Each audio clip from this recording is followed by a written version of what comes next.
bleed green? Are you an ultimate Eagles football fan? Well, you're in the right place. Ready? This is Birds 365, hosted by the new Mac and Mac, Jody McDonald and John McMullen. Here we go! Who collectively have covered and talked about more than 50 plus years of Eagles football. Kick off your day with Birds 365. You'll get debate. We love to argue. You'll get the real story from inside the locker room. And you'll hear from some of the great football minds from around the region. You're about to become an Eagles insider. Get in the game. Join Jody Mack and Johnny Mack and join the football community that flocks to Birds 365. Birds 365 starts right now. Welcome to the NFL. Let's go! Let's go! Go!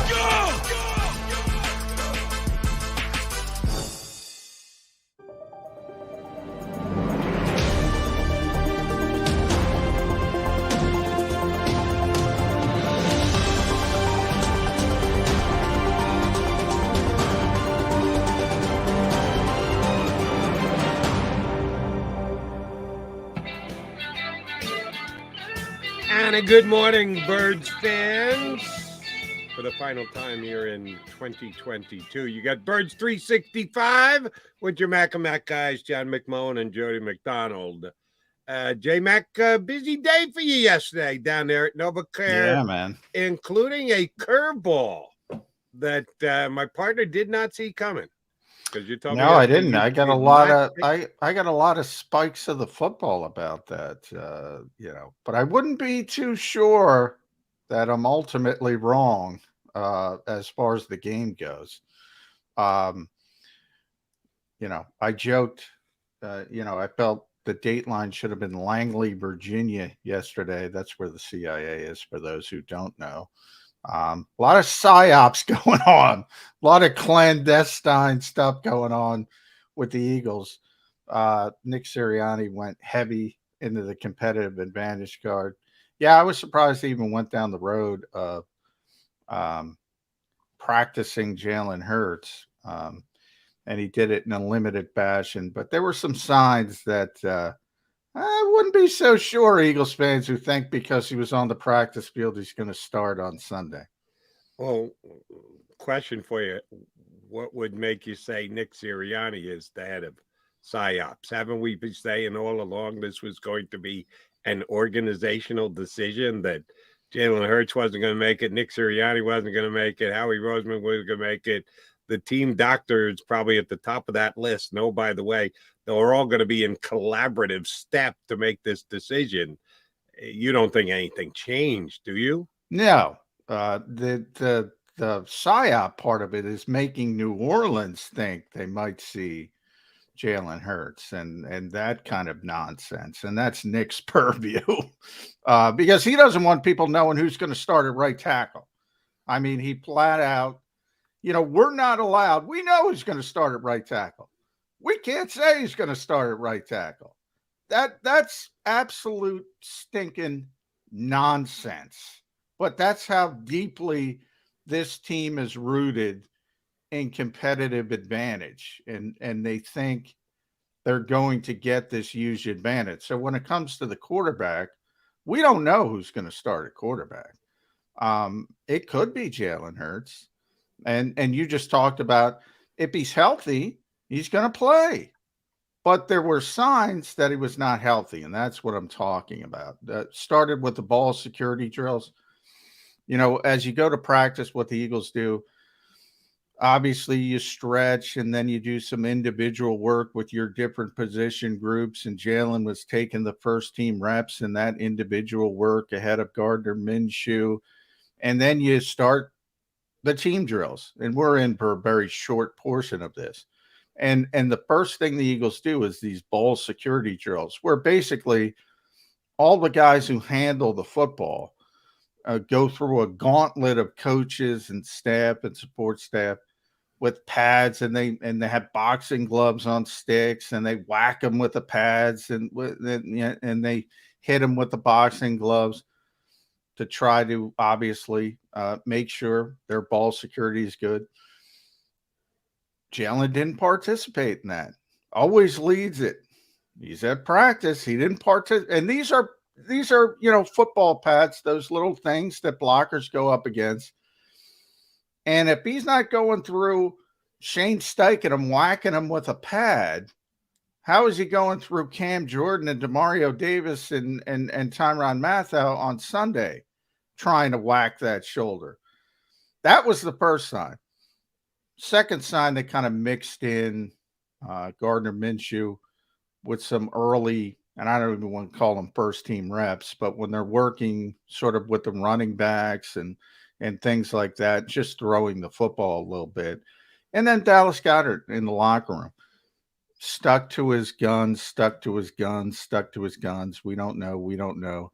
And then he said, I think a second game will be better with Gardner. So I don't know if he slipped or if he meant to say it, or if it was just, it could have just been him ripping like we're ripping, Jody, and just it doesn't mean anything. But there were some signs. I wouldn't take it that he returned to practice, and we'll get more clarity today from both Nick Sirianni and the Eagles are supposed to make a quarterback available. So they might have taken it as long as they can take it.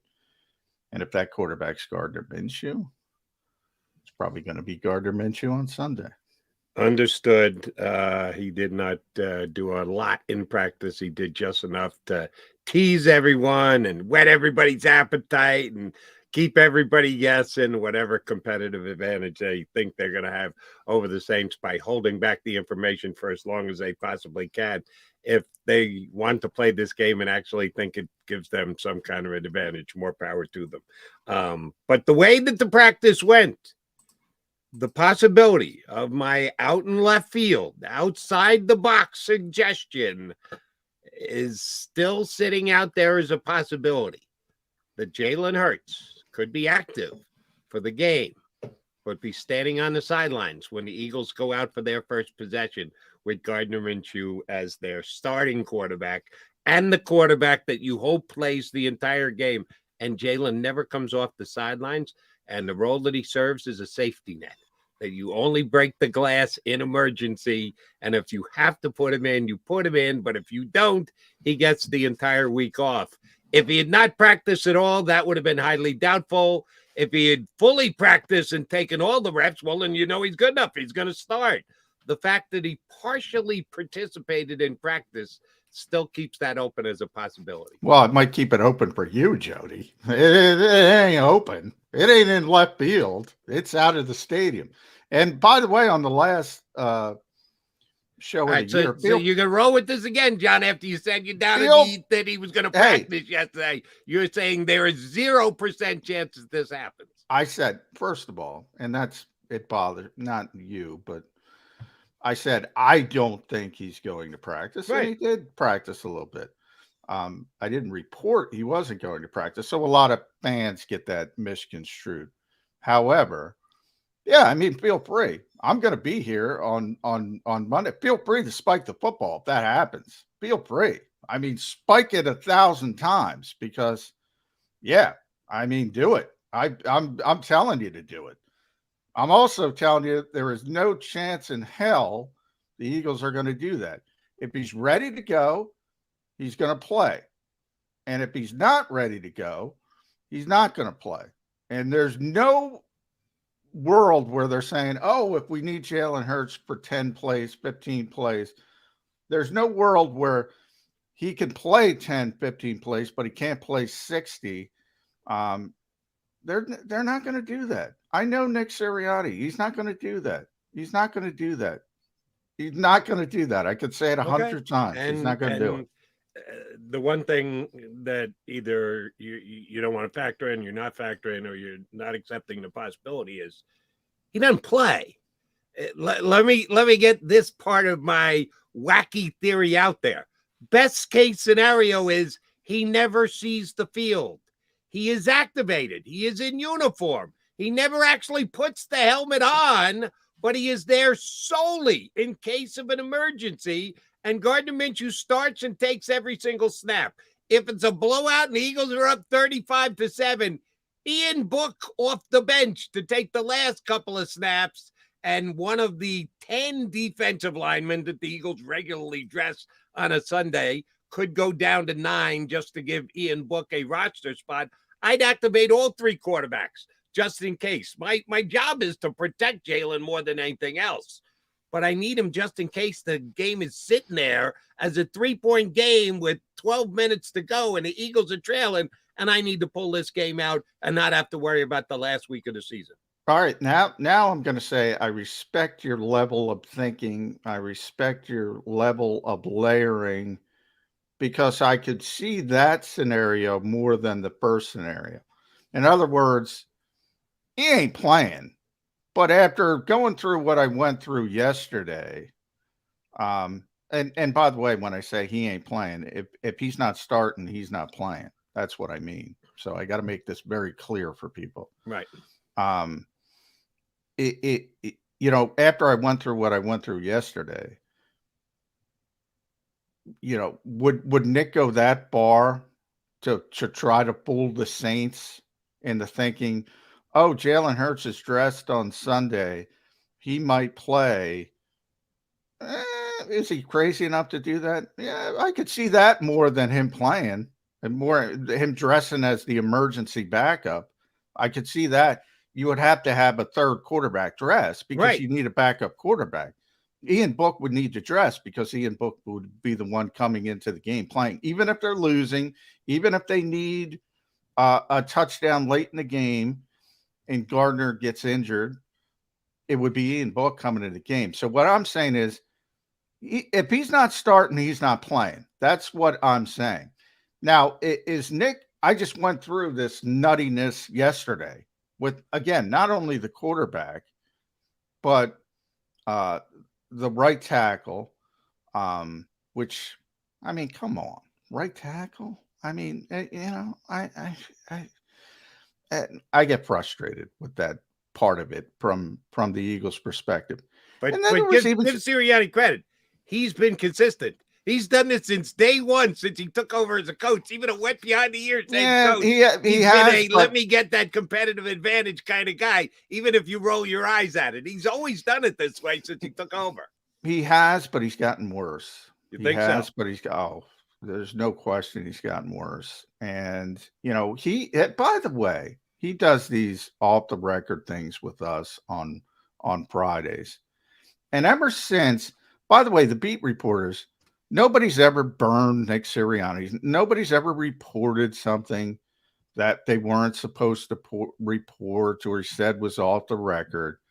He got burned by a television crew when they do their pre-production and they have the meetings. So the TV guys get, you know, who are doing the games, they get a meeting with the coaches beforehand, 20, 30-minute meeting.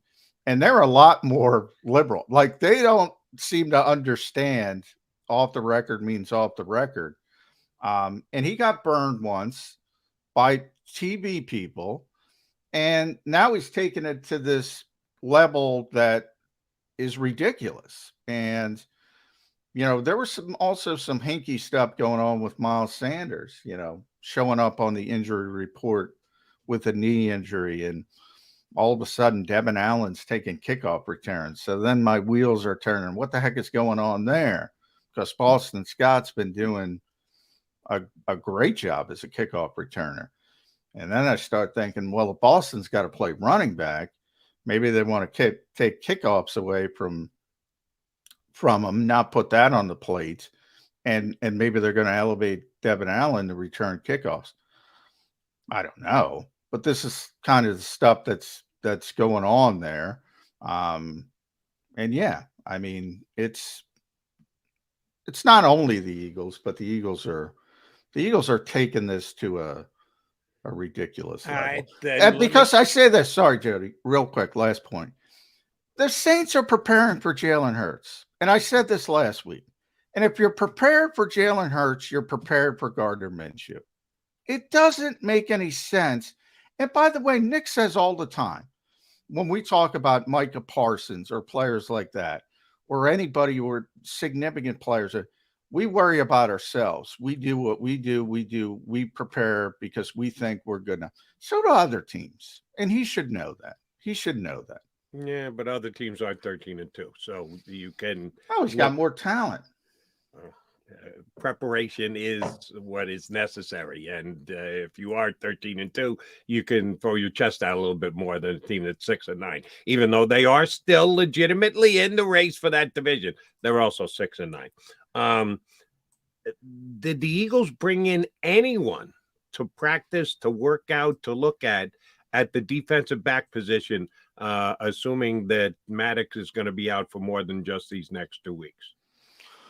No, the only player they brought in this week was, and I can't remember his name, which was weird. Cowboys, Blake Jarwin. Blake Jarwin, yeah, old Cowboys tight end who's been injured, which is weird. They don't need a tight end in theory. Well, at least Jack Stoll has played pretty well on Dallas. Yeah, I don't want to overstate it, but he did a solid job, and Grant Calcaterra did a solid job and limited work. So I think that's probably more about off season and more about, hey, maybe after the season ends, maybe we'll bring in this guy. He can play a little bit if he's healthy. Maybe it's about that. But no, that's the only tryout player they had this week. They have guys. Remember, they have guys on the practice squad. They can elevate if they want to. Now, they only have one elevation because they have to elevate Brett Kern. He's not on the roster. And even though they didn't need a punter, even though they didn't need a punter last week, you can't count on that each and every week. So they have to elevate Brett Kern. So they only have one other elevation to work with. And who do you think would be that guy as of right now? Well, I just mentioned Devin Allen. I'm not, You don't think it would be a DB? They'd play a DB short. No, I don't think it'll be a DB because, it could be Goodrich, Mario Goodrich. They elevated him once before. I think they think more of Josiah Scott than the fan. Okay, so let me theorize here and see what you do as far as moving guys around. Josiah Scott goes down with a toe in the first quarter of the game. CJ Gardner-Johnson didn't practice yesterday. No sight of him. Highly unlikely he's going to be able to fill in and even play on Sunday. Job gets spots in the slot. Well, I would think Zach would be before Zach McPherson. Zach in the slot? Yeah, I mean, I think that's his natural position anyway. I think he's a better slot player than he is an outside corner. You don't want to be in that position. I mean, obviously, right. the farther you go down the depth chart, the bigger issues you're going to have. But the point is, they do have bodies, and anytime you're down, you mentioned. So in this scenario, you're down Maddox, you're down Scott, you're already down CJ. You know that you're pretty down on the depth chart. I mean, you're not going to have a great solution, and by the way, Jody, you're not going to find a great solution in week 17, bringing them in, off the street. So you're going to go with your guys, and Zach McPherson would be the next man up. As you mentioned, Josh Jobe, they could bring up Goodrich because he's got more of a slot, presence. That's probably his best position as well. So, I mean, they're going to go with their guys. Yeah. I know that Cravon LeBlanc's name got bandied about a little bit this week. I love Cravon. By the way, that's one I never understood. There's certain players, and very nice guy. I mean, Cravon LeBlanc. There are certain players like the fan base latch on to, and like if you look at Cravon's career after he left here, it's just a revolving door of, I mean, anybody who's in the NFL, I have tremendous respect for. So I think all these guys get too much. But if you think Cravon LeBlanc can play the Eagles slot position better than Josiah Scott, I mean, I can't help you. I can't help you. I don't disagree. He has not been on a roster since November of 2020. So we're talking about over 2 years. There's a reason why he wasn't snapped up by other teams. He's not as good as some people make him out to be. I agree with you. I'm just throwing him out there as a name that has been mentioned. I'm not chiding you. Oh no, I saw it. I'm not. Yeah, I'm just. There are certain guys, and like the same way, the other way. There are certain guys the fan base can't stand, and it generally comes into, guys who are maybe limited. Bob Groats, I'm taking my. We're going to have him. Hopefully, I forgot to text Bob last night, so hopefully he gets up. But I'm trying to be nicer in the new year, my New Year's resolution. So I'm going to say any player, certain players are limited, obviously, in their skill set and things they can do. The more those limited players play, the more they get exposed. And that's when the fan base kind of turns on. The best recent scenario example of that is probably Nate Gary, who played a lot and was limited. He played because they needed him to play and probably shouldn't have been playing. And the fan base just despised him. And then there's guys who are kind of hidden, but maybe make a play here and there. Kurban, when he came in, remember that was a bad situation. The Eagles were down 3-4, and that was New Orleans, by the way. They went in there. They didn't have a starting cornerback with Chandon Sullivan, I think, and Kurban, who was an undrafted rookie at the time, and they just got destroyed. But there are certain, and Kurban's one of those guys they have latched onto and made out to be like he's this great player. It's weird. Maybe it's the nickname Strap. Strap is, but the nickname is part of it. Yeah, that's part of it. They like his nickname. Anybody called Strap is a Philadelphia Eagle as far as we're concerned. So I get what you're trying to say there, Johnny Mac. All right, we're going to take a quickie timeout. We're going to get our first guest up. John's got to run for hour number 2, so Tone's going to be jumping in for me. And in hour number 2, we're going to get our very own Mikey Miss from the Eagles post-game show here on the JAKIB Media YouTube channel to jump in with us. But first things first, Mr. Positivity himself, Bob Groats, is going to join us next here on Birds 365. Go for the beers, go for the cheers, go for the hit and the hits, go for the scene, go for the screens, go for the gallery, go for the win, go to Ocean. At Pond Lehocky, we've recovered billions of dollars for our clients, and we're confident we can do the same for you. With over 250 years of combined courtroom experience, we've helped over 100,000 injured clients obtain some of the largest settlements in Pennsylvania. One conversation is all it takes to help you and your family get back on track. If you've been injured in an accident, give Pond Lehocky a call.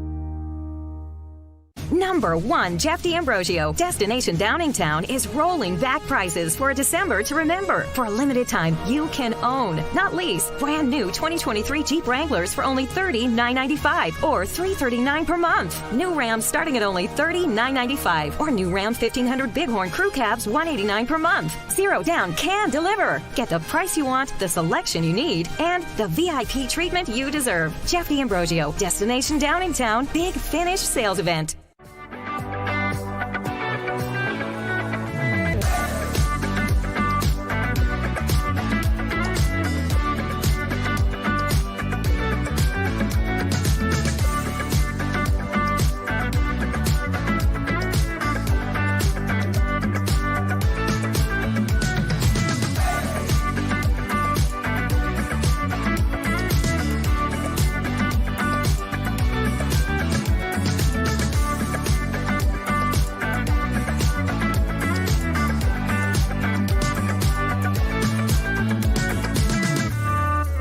We all know that taxes are just part of life. It's true during our working years, but also in retirement. But what you might not know is up to 85% of your Social Security benefits might be taxed.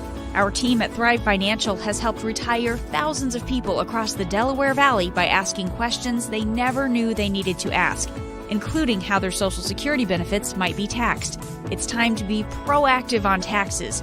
Get your Thrive Retirement Tax Playbook today.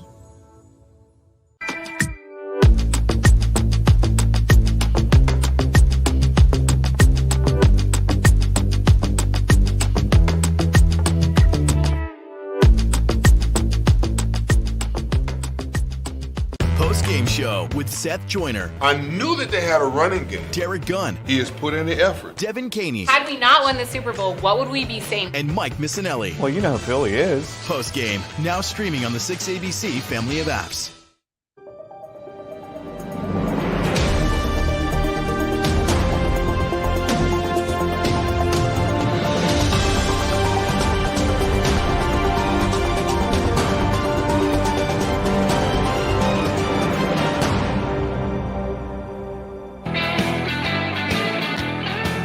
Football Friday here on Birds 365, week 17 in the NFL.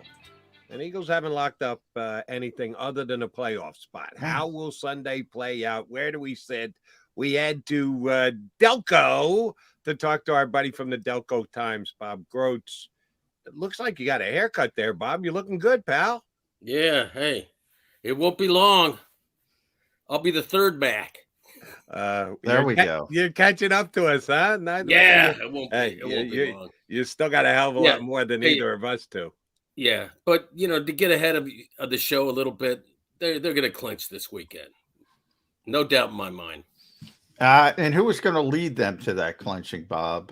Who was going to start at quarterback? It's going to be Jalen Hurts. Wow, all right. You think Hurts going to play, huh? That whole scene yesterday, I can appreciate, them the Eagles kind of trotting Hurts out there to throw. But I've been thinking about that. I don't think they would even have put him out there unless he was going to play. So if there's no setback, and I can't envision any type of setback, I think he's going to go out there and play. They're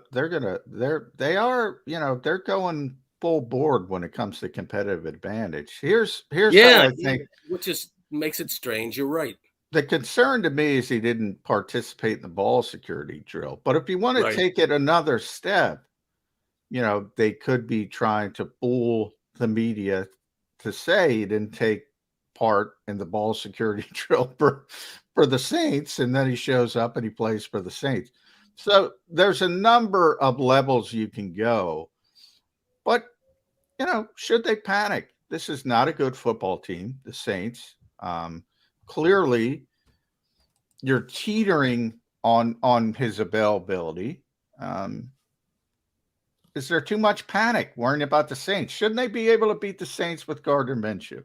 Yeah, they definitely should. But if they come out and get off to a slow start, if something happens, the Saints don't have a lot of takeaways, but they have a pretty good special teams, and this could be the game where that secondary. They have really baby. Fake punt week. Yeah, but they have a good return game. They have a lot of playmakers in that secondary. Now it hasn't worked out. It hasn't translated.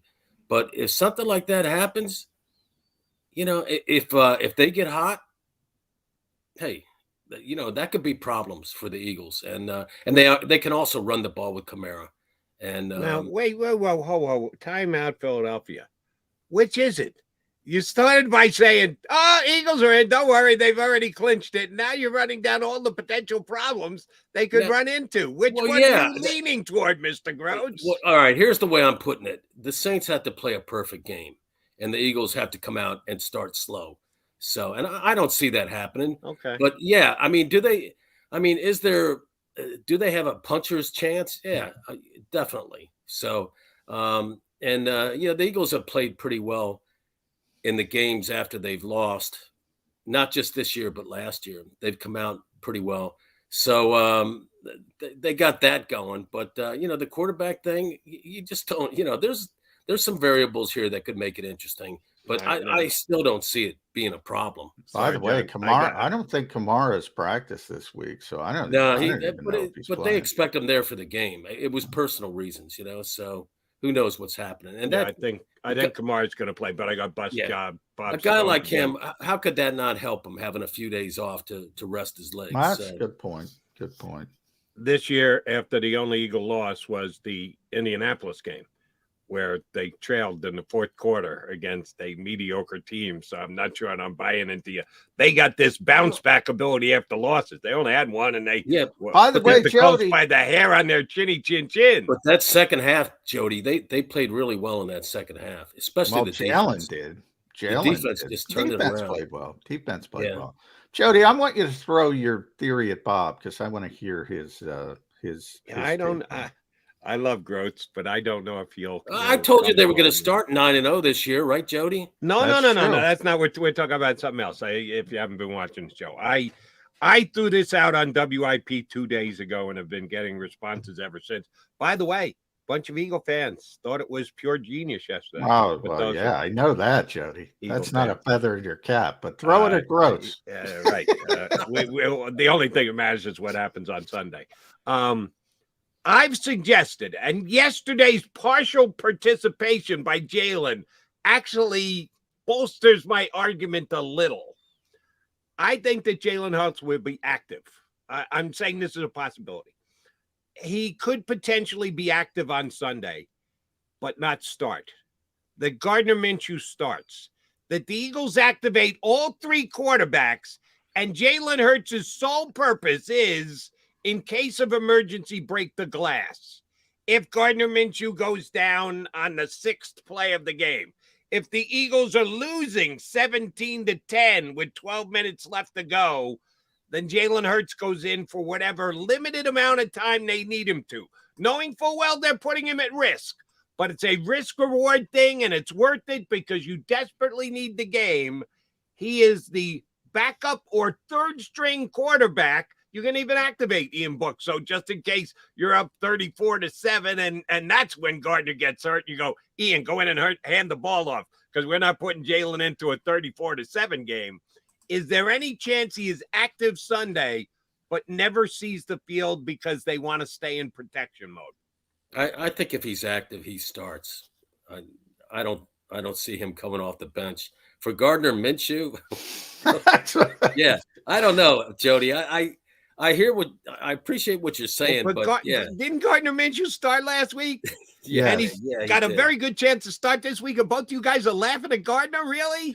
No, I'm not laughing at Gardner. I'm laughing at the thought that the Eagles wouldn't start, would dress Jalen Hurts, and not start him. What I'm laughing at is the PA announcer saying, "Now replacing Gardner Minshew, Jalen Hurts." That's what I'm like. I don't think you'll ever hear that. You don't think the stadium would go nuts? It would, I don't think you'll ever hear it. Yeah. The Eagles, they'd go nuts too if the PA announcer said, "Fire, fire." Yeah. The Eagles showed tremendous, and they should, by the way, at this point. Not always, but they will show tremendous deference to Jalen Hurts. They will not dress him as an emergency backup. That's the part I'm laughing at. Just because I know Nick, I know the organization. They're not going to do that. If he's healthy, he's going to start. If he's active, he's going to start. And that's what I'm surprised about. I'm surprised that the organization is even considering it. And maybe they aren't. Maybe they're just playing games. All right, so let me take it a step further. I'd like a response from both of you two guys. On Saturday, Nick calls Jalen into his office and says, "Here's what we're thinking about, Jalen. We can go one of two ways. We don't want to expose you for the entire game. We think there's a chance of re-injury. There is a possibility you could go down. We could lose for the playoffs. And we don't want to do that. We don't want you taking 70-some-odd snaps this week. But we're thinking about activating you. Gardner's going to play. If you never need to get in the game, that's best case scenario in case. But if we need you to save the game for us, Jalen, we want you to be able to just jump in there. We're hoping that never happens. The game plan is you never see the field on Sunday. If you can't stomach that, well, then we're just going to make you inactive, and we're going to go with Gardner. Which would you rather do, Jalen Hurts? Jalen Hurts, Groats first. I'm asking you to play Jalen Hurts. What would be your response to Nick's plan if he laid it out like that? Yeah, I would have a problem with that. Why wouldn't you have him go out there, Jalen Hurts, and get you the big lead and then sit down? Wouldn't that make more sense? He goes out there and he scores on his first 5 possessions, and it's 30-7 or 30-6 or whatever. And then in the second half, you send him out for the first series, and then after that, Gardner Minshew takes over. I mean, that would be more realistic, seem more realistic to me, that he doesn't play a full game. But I don't. Yeah, but bringing him in, rallying him, bringing him in out of the bullpen.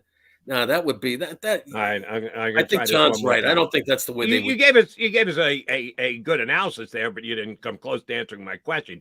You're Jalen Hurts. The coach proposes this to you and says, Jalen, which would you prefer, being our superhero potential save the day guy or being our inactive quarterback who stands on the sidelines in civvies? Those are the two choices. Which one do you want, quarterback? Take the business decision. Yeah. And deactivate me. Really? Yeah. See, I think in that type of scenario. And by the way, I don't think.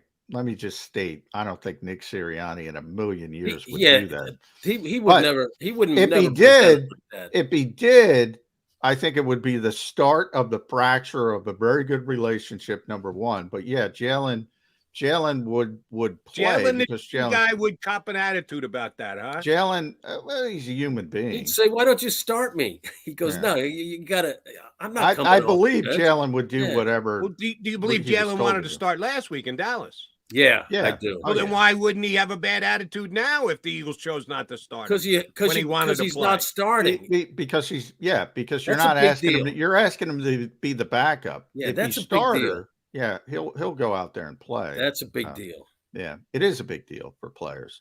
They already took the MVP away from him last week by not letting him play against Dallas. I mean, he needed a big win over Dak and a decent opponent to get some more votes. He's got no shot at that. Now. I have much more faith in Jalen Hurts being a diehard Philadelphia Eagle, do what's right by the team, understand their difficult situations as the season unfolds than either of you guys. Well, I have much more confidence in Nick Sirianni that he would never put that in front of him. I mean, he's too good of a coach. He's too smart of a coach. You never want to put Dallas Goedert again, thought he could play probably 2 weeks after he got hurt. I mean, from his perspective, thought he could play. Belt fine, as a lot of these injuries, but he broke a small bone in his shoulder and it needed to heal. And the Eagles were like, you can't play. You can't play. You can't play. That's why I'm surprised they're going down this road with Jalen. It's pretty clear cut. Either you can play or you can't play. And if he can play, he's the starting quarterback. And to Nick Sirianni's credit, he's consistently said that. He said it after the game when some knucklehead said he was, I don't want to say disrespecting Gardner Minshew after a good game. And he said, Jalen's our quarterback. If he's healthy, he plays. He plays. If he's cleared, he plays. It's simple. It's black and white. He's the quarterback. He's could have been the MVP of this league. If he's cleared by the medical people, he's the starting quarterback. That's the only question. Will he be cleared to play by Sunday? That's the only question. And you say cleared by the medical people. I don't. I think the or decision, Howie. Yeah, I think that's the decision. I swear to God. I keep hearing all this stuff again. He's really really active in who's up and who's or down. Howie or game Howie. day and that, and Well, hey, they're 13-2, so it's working with this schedule. Howie stayed at Holiday Inn Express, so he's got expertise. I gave him a free plug. Come on, yeah, they're good for Holiday Inn. Well, you think? I asked this of Johnny Max. So I'll ask you too, Bob Groats. Do you think the Eagles elevate another DB this week? If Maddox is going to be out, they just for body purposes could use another DB. We assume that Josiah Scott, despite having a pretty bad week last week, is going to be the guy who's stepping in for Maddox because it doesn't look like Chauncey Gardner-Johnson's going to be back. They need another body defensive back, or if somebody gets hurt here, like Josiah Scott, somebody's got to step in. Could be Zach Mack, could be Josh Jobe. Will they add another DB? How does the depth chart go with the defensive backs with Maddox's injury? Yeah, they'll have another guy out there just in case. You gotta when you look at the except for Olavi, the Saints, they don't have it. And Kamara their leading He's banged receiver? up. Olave's Yeah, dealing with a but hamstring. they don't have too many threats there. So, but I think they'll answer the question. Yeah, and the other thing is they just need to kind of dumb it down a little bit. Their defense. Yeah, they do. Whatever they're That's exactly it. They're trying to do too much, and it was amusing to me that when Jonathan Gannon was talking about that 3rd and 30, they got to do a better job of communicating. He's got to do a better job of communicating that to the player. There were a lot of other plays in that game. They gave up 40 points. Yeah, there were a lot of plays. It wasn't just that. So I think maybe they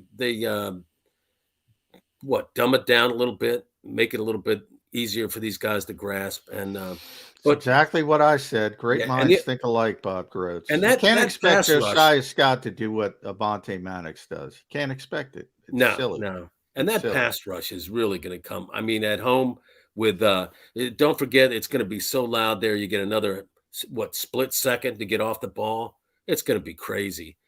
Andy Dalton is a statue. I don't care if you put the other guy back there. I'm going +5 in sacks. The stat everybody wants. I'm going +5. Over under is going to be 5.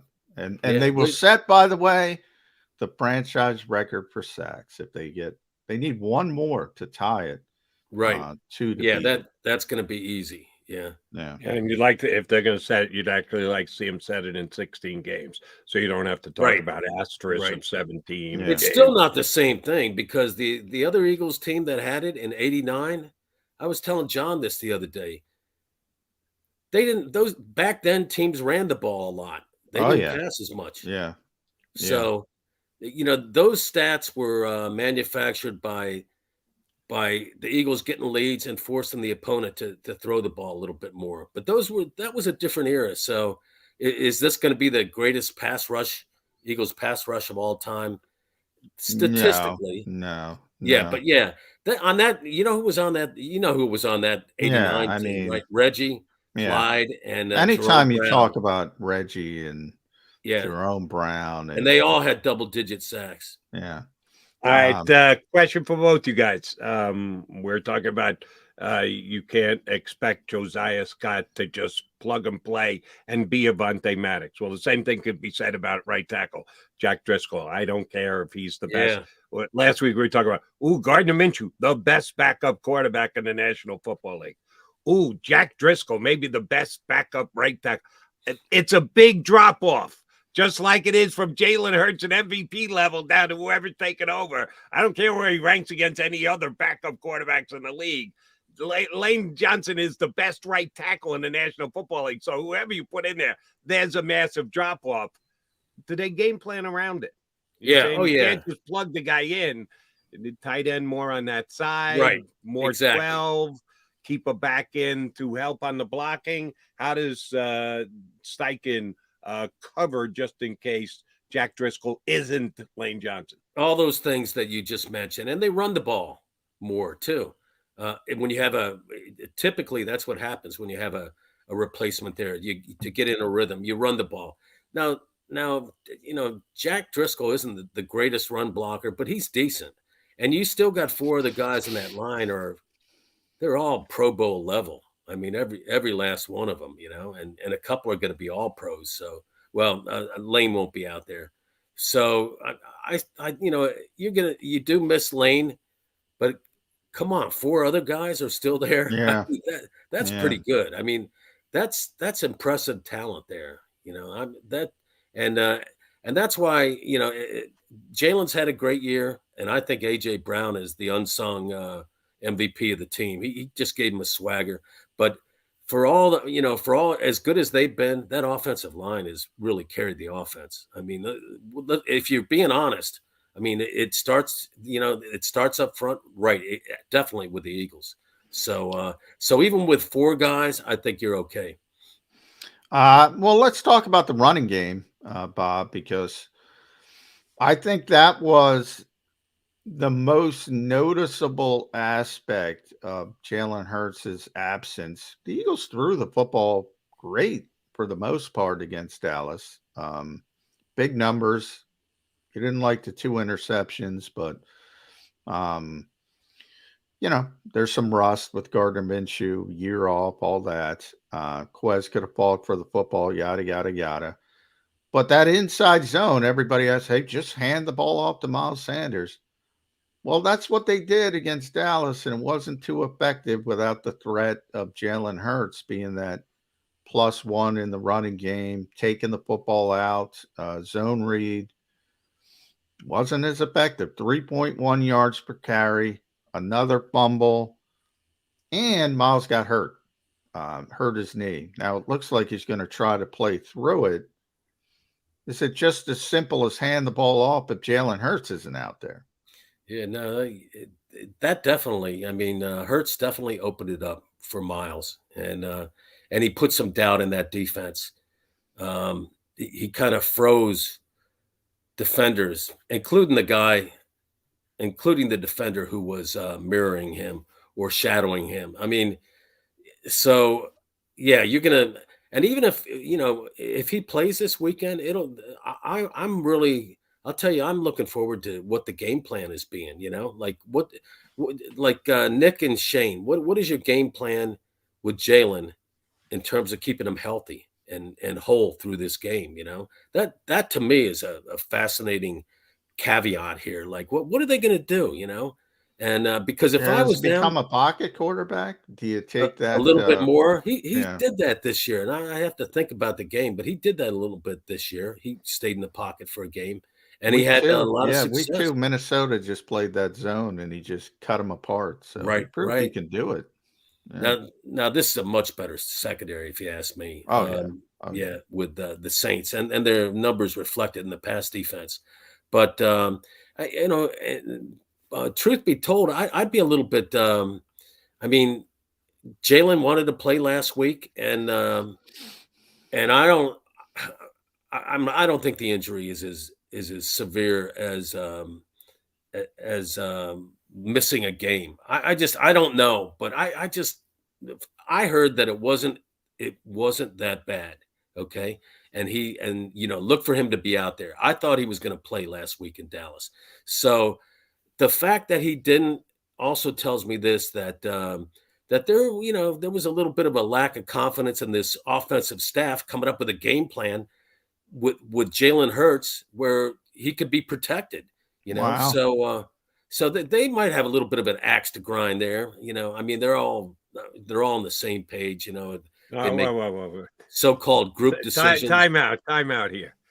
So you're saying someone other than the coaching staff made the decision last week. Oh yeah, that definitely. Jalen wasn't playing, and they did so because they didn't have confidence in the play calling. They lacked a little bit of confidence that would also protect Jalen. Really, you're going there? Yeah. Exactly. By the way, this is why I don't like the running.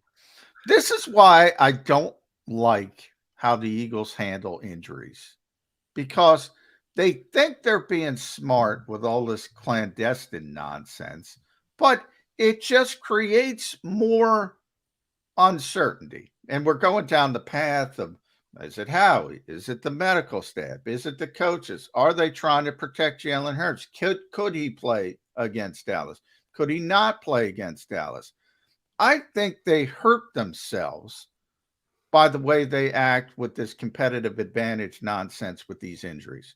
Because you have fans out there who think Jalen Hurts could have played or think Jalen Hurts can play this week. And one Bob Groats. Yeah, I'm not a fan, but Bob Groats is raising his hand saying, got me into that.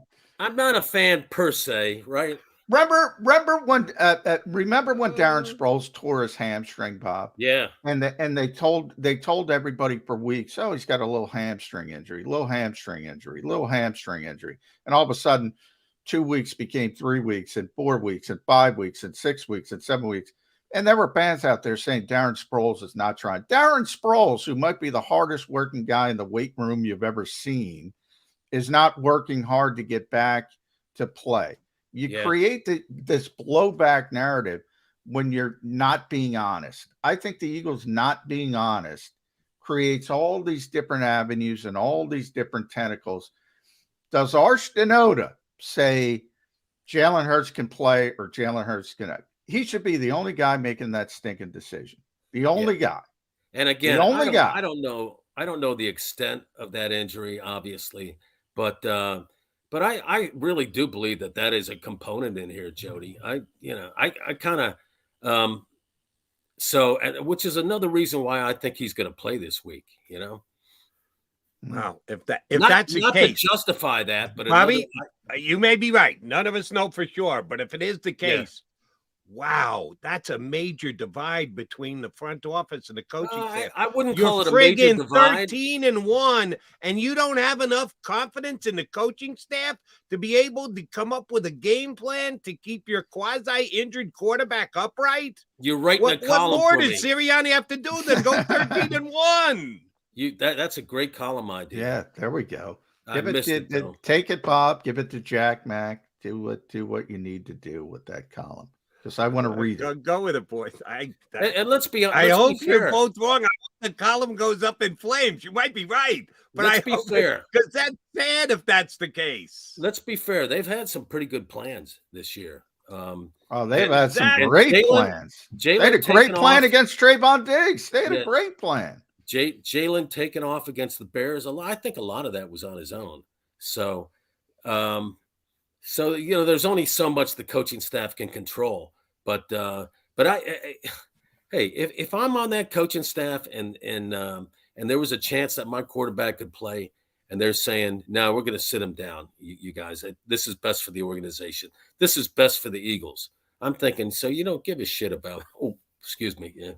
You don't give a care about. Nobody's getting in trouble here. This is not we can do overseen by the FCC. Yeah. We're okay there, Bob. All right.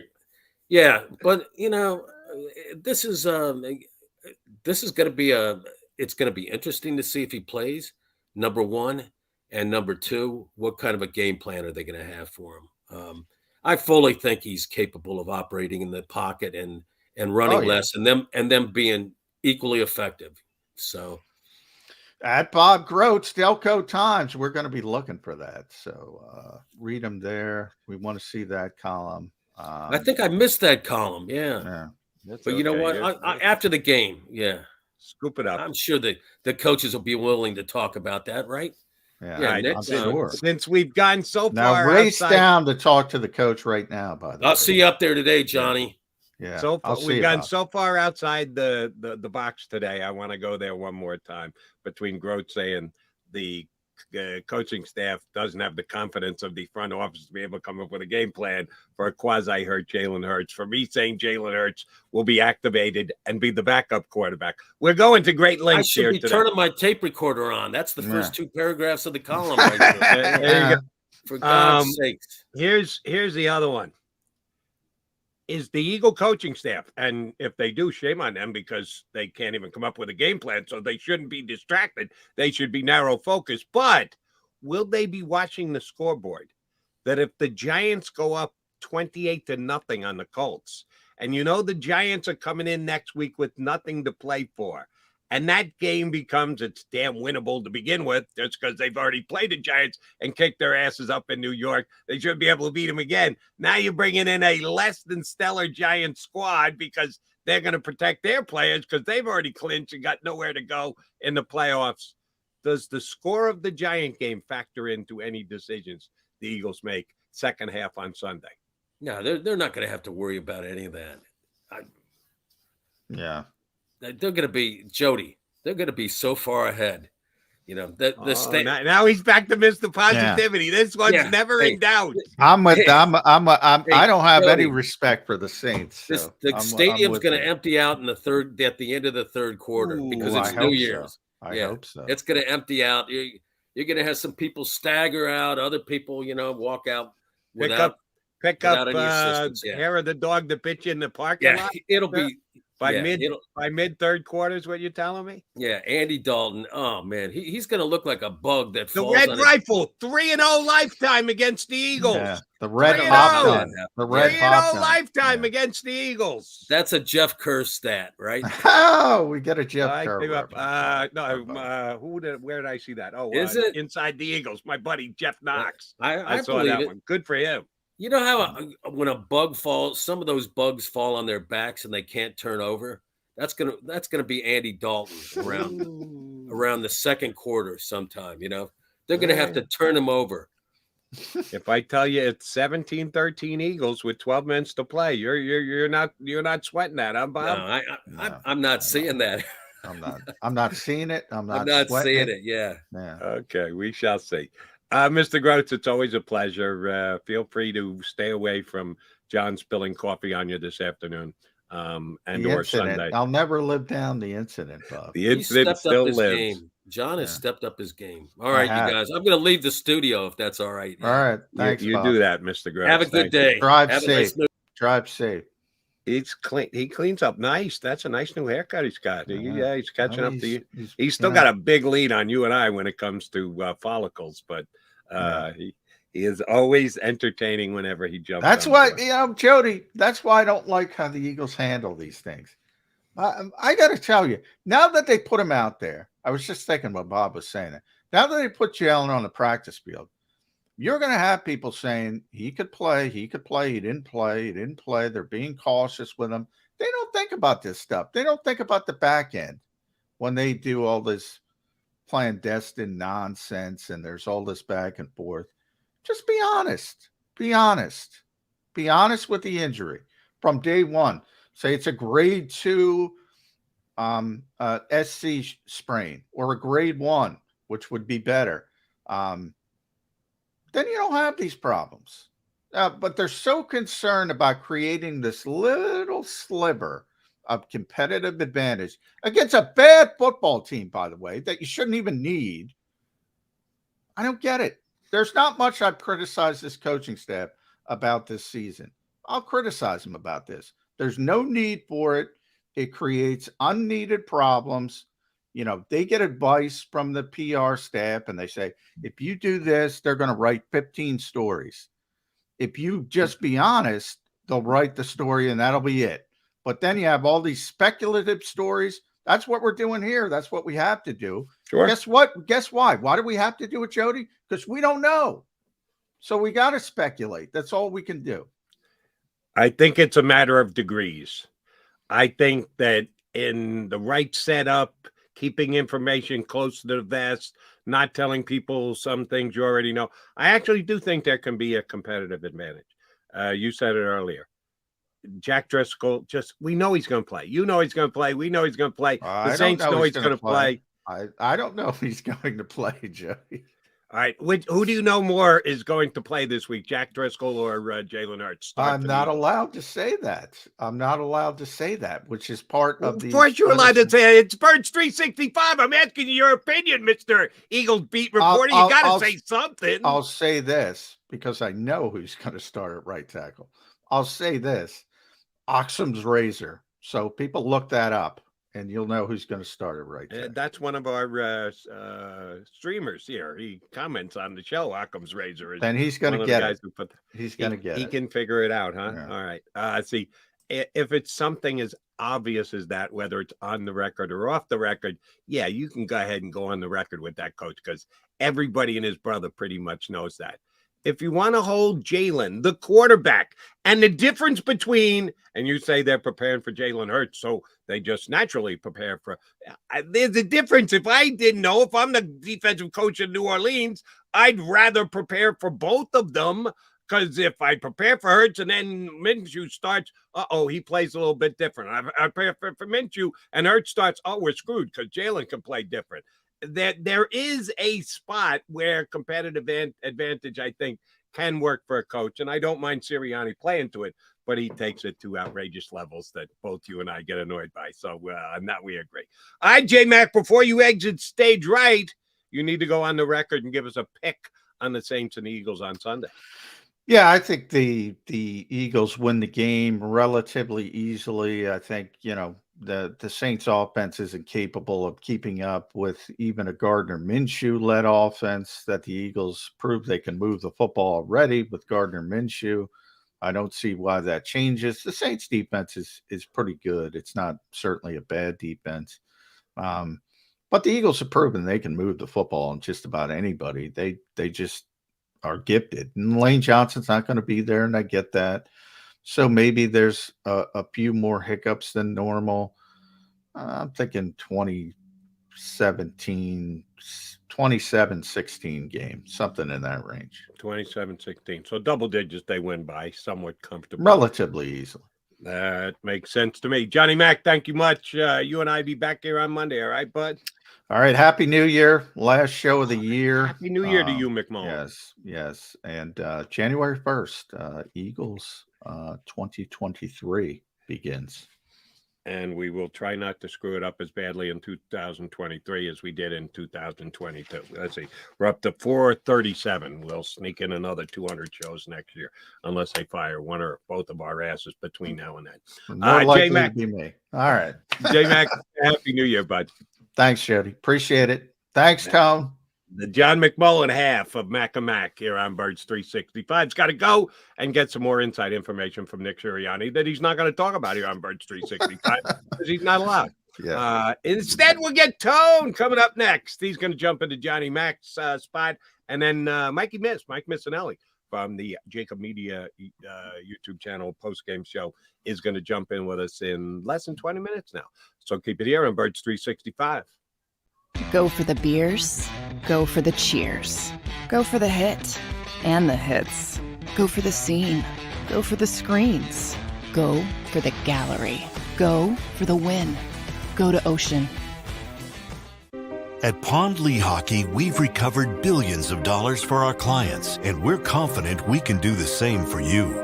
With over 250 years of combined courtroom experience, we've helped over 100,000 injured clients obtain some of the largest settlements in Pennsylvania. One conversation is all it takes to help you and your family get back on track. If you've been injured in an accident, give Pond Lehocky a call. Number 1, Jeff D'Ambrosio. Destination Downingtown is rolling back prices for December to remember. For a limited time, you can own, not lease, brand new 2023 Jeep Wranglers for only $30,995 or $339 per month. New Rams starting at only $30,995 or new Ram 1500 Bighorn Crew Cabs $189 per month. Zero down can deliver. Get the price you want, the selection you need, and the VIP treatment you deserve. Jeff D'Ambrosio, Destination Downingtown, Big Finish Sales Event.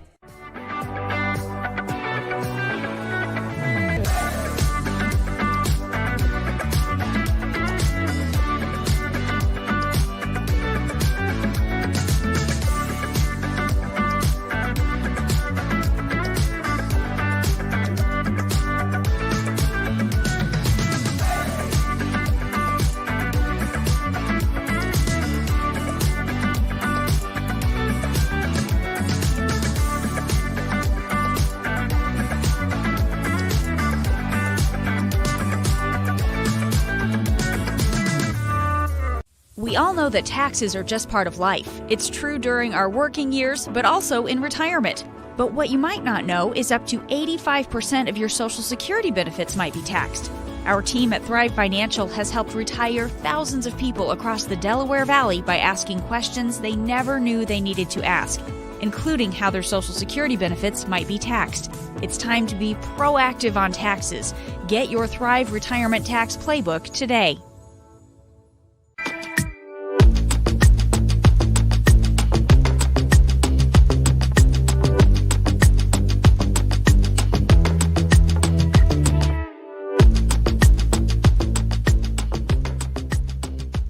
Game Show with Seth Joyner. I knew that they had a running game. Derek Gunn. He has put in the effort. Devin Caney. Had we not won the Super Bowl, what would we be saying? And Mike Missinelli. Well, you know who Philly is. Post game, now streaming on the 6ABC family of apps.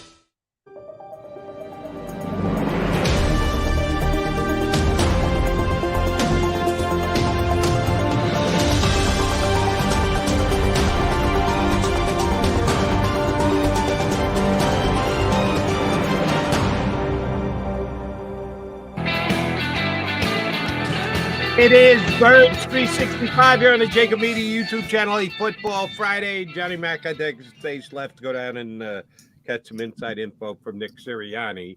Instead, I'm going to get the inside info and opinion from Tony Shields, who's going to jump in and take Johnny Mac's spot for the final hour of the week. All right, Shields, you've heard all the craziness that McMullen and Groats and I have been talking about over the last hour, if not the last couple of days. You want to take a pot shot at me and say you're outside the box thinking it's just crazy and or stupid, McDonald, that Jalen Hurts could be activated but not play and just told, listen, we're giving you a clipboard. The game plan is to not have you play, but in case we desperately need you, then we're willing to take a little bit of a risk with your shoulder. Give me the percentage chance that I could be onto something. Well, I don't know if I have any inside information for you, but I think I might have to lean with Bob Groats on this one, and that's hardly ever. Bob Groats and McMullen, they both told me I was nuts. I wouldn't necessarily call you nuts because you're my friend, Jody Mack. I would never call you nuts. But I think I'm more likely to lean towards Bob Groats' scenario, the fact that Jalen Hurts is more likely to play. And, you think he's going to start? Well, I'm still relatively unsure.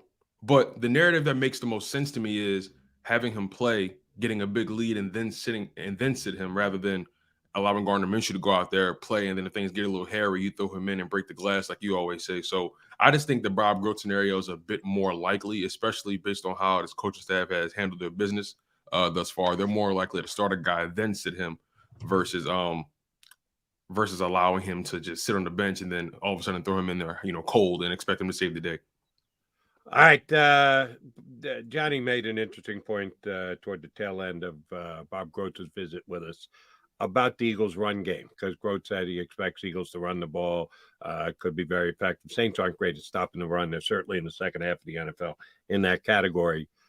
But the Eagles didn't run it all that effectively last week. And you've got to remember when Jalen Hurts is playing, he's part of the running game, and that boosts the running game overall. If Gardner Minshew is starting this week, even if Jalen Hurts is starting, I think they'll certainly cut back on the number of designated runs the quarterback gets. If they don't, then the play calling should certainly be called into question by the powers that be above them.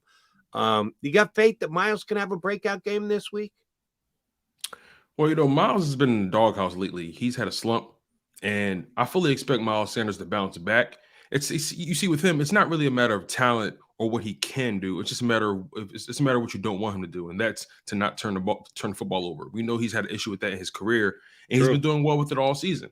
But right now in the season, he has 2 fumbles in 2 key spots, and I think that's what's more alarming than anything. It'd be different if this happened in the first quarter, then he tightened up, but it's like it's always in the biggest moment where you need him to step up the most, where he fumbles the ball, and I'm not sure what that is. But again, you brought up a good point about Jalen Hurts not being there and how much it affected the running game.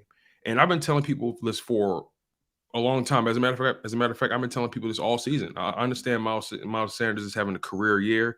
He's eclipsed over 1,000 yards. He has double-digit touchdowns for the first time in his career. He's having an amazing season, right?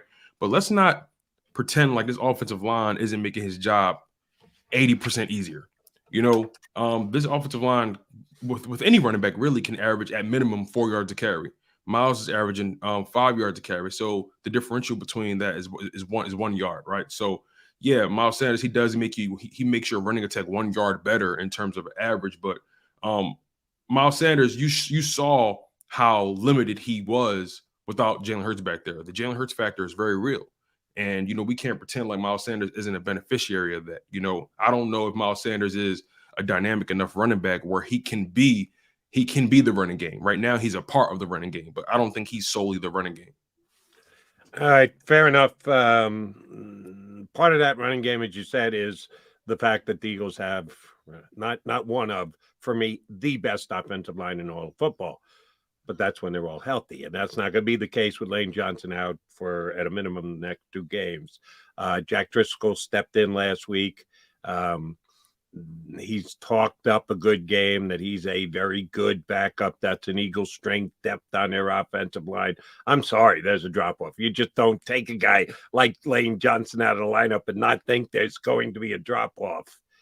How big a drop-off? Oh, is it going to be noticeable to the regular football fan, not the all 22 breakdown game film, watch the contribution of the right tackle every single play?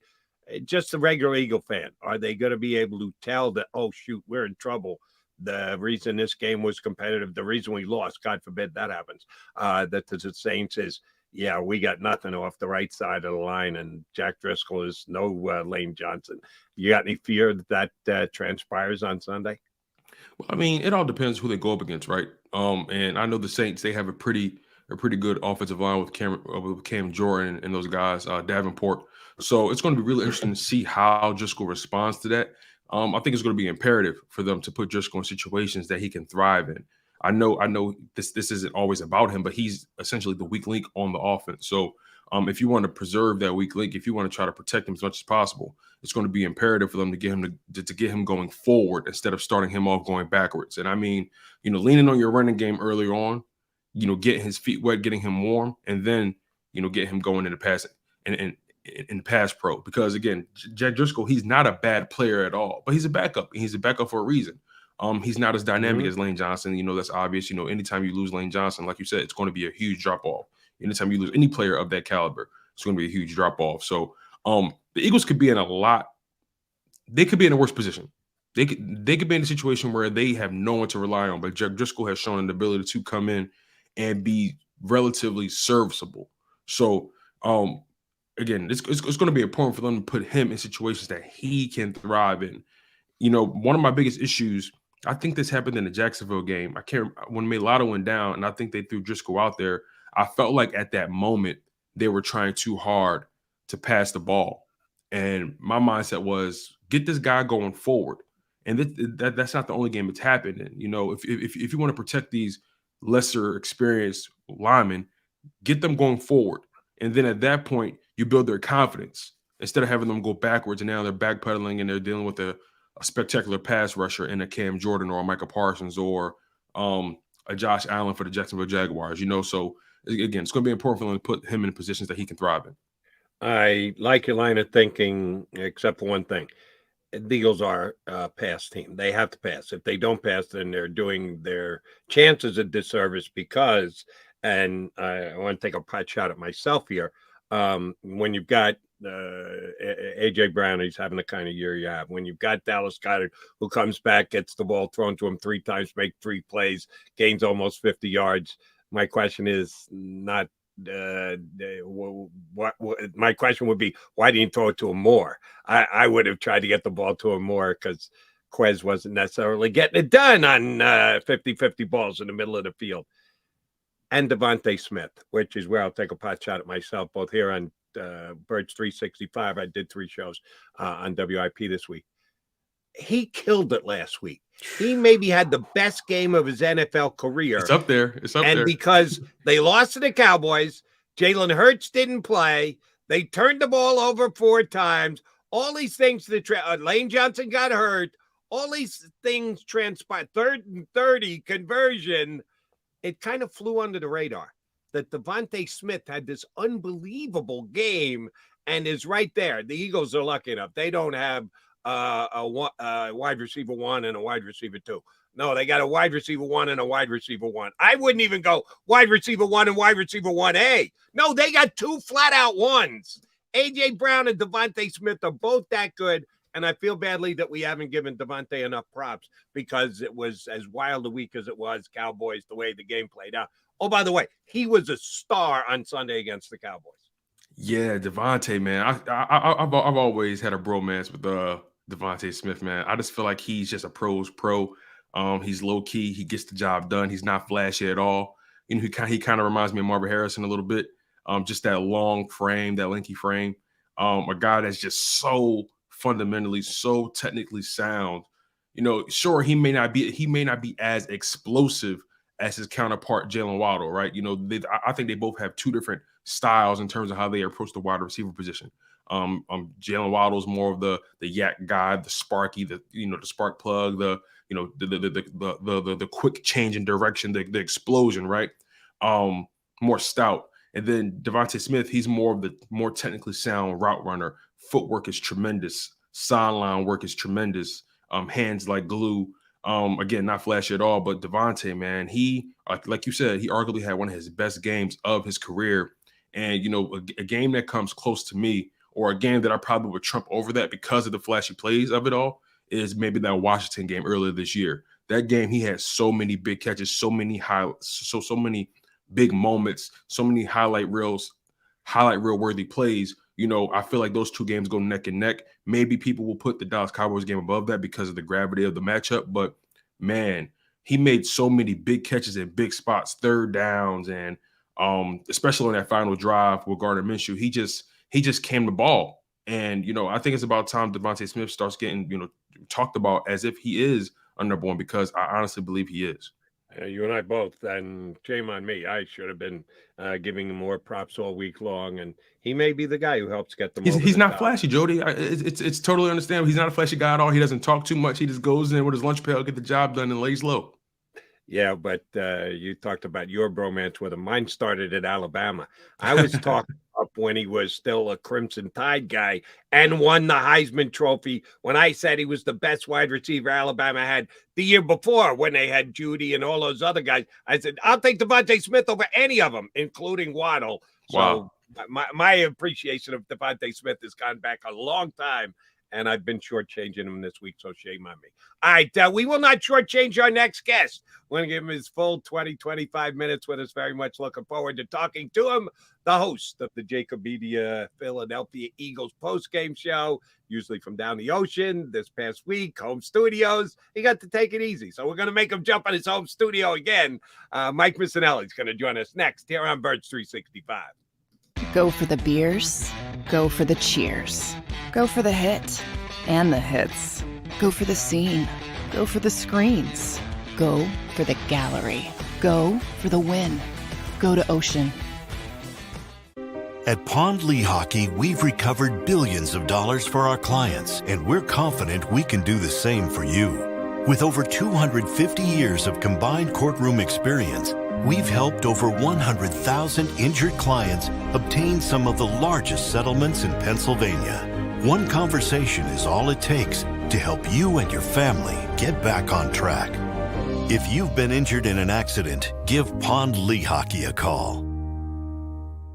Number 1, Jeff D'Ambrosio. Destination Downingtown is rolling back prices for December to remember. For a limited time, you can own, not lease, brand new 2023 Jeep Wranglers for only $30,995 or $339 per month. New Rams starting at only $30,995 or new Ram 1500 Bighorn Crew Cabs $189 per month. Zero down can deliver. Get the price you want, the selection you need, and the VIP treatment you deserve. Jeff D'Ambrosio, Destination Downingtown, Big Finish Sales Event.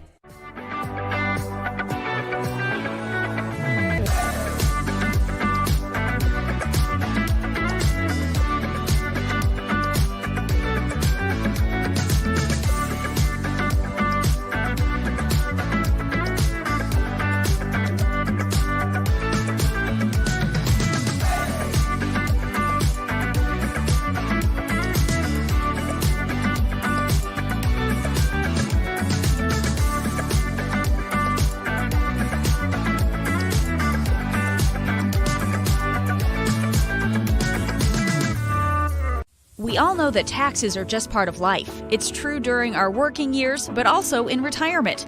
But what you might not know is up to 85% of your Social Security benefits might be taxed. Our team at Thrive Financial has helped retire thousands of people across the Delaware Valley by asking questions they never knew they needed to ask, including how their Social Security benefits might be taxed. It's time to be proactive on taxes. Get your Thrive Retirement Tax Playbook today.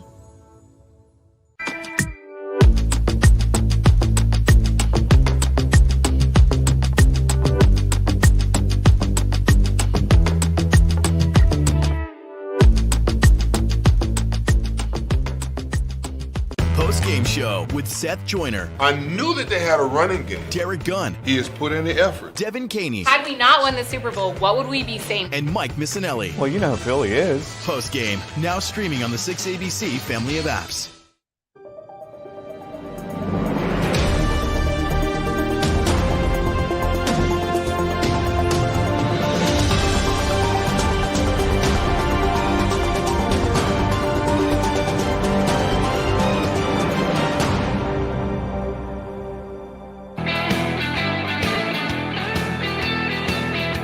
Yes, he does. He knows how Philly is, and he knows how the Eagles are. And that's why we're bringing him on board with us today from the JAKIB Media Eagles post-game show.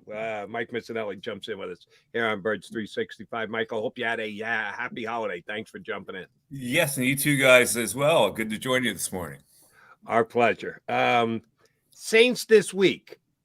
Andy Dalton, career lifetime against the Eagles, 3-0. And people are just dismissing the Saints' chances. Should we be? Yeah. I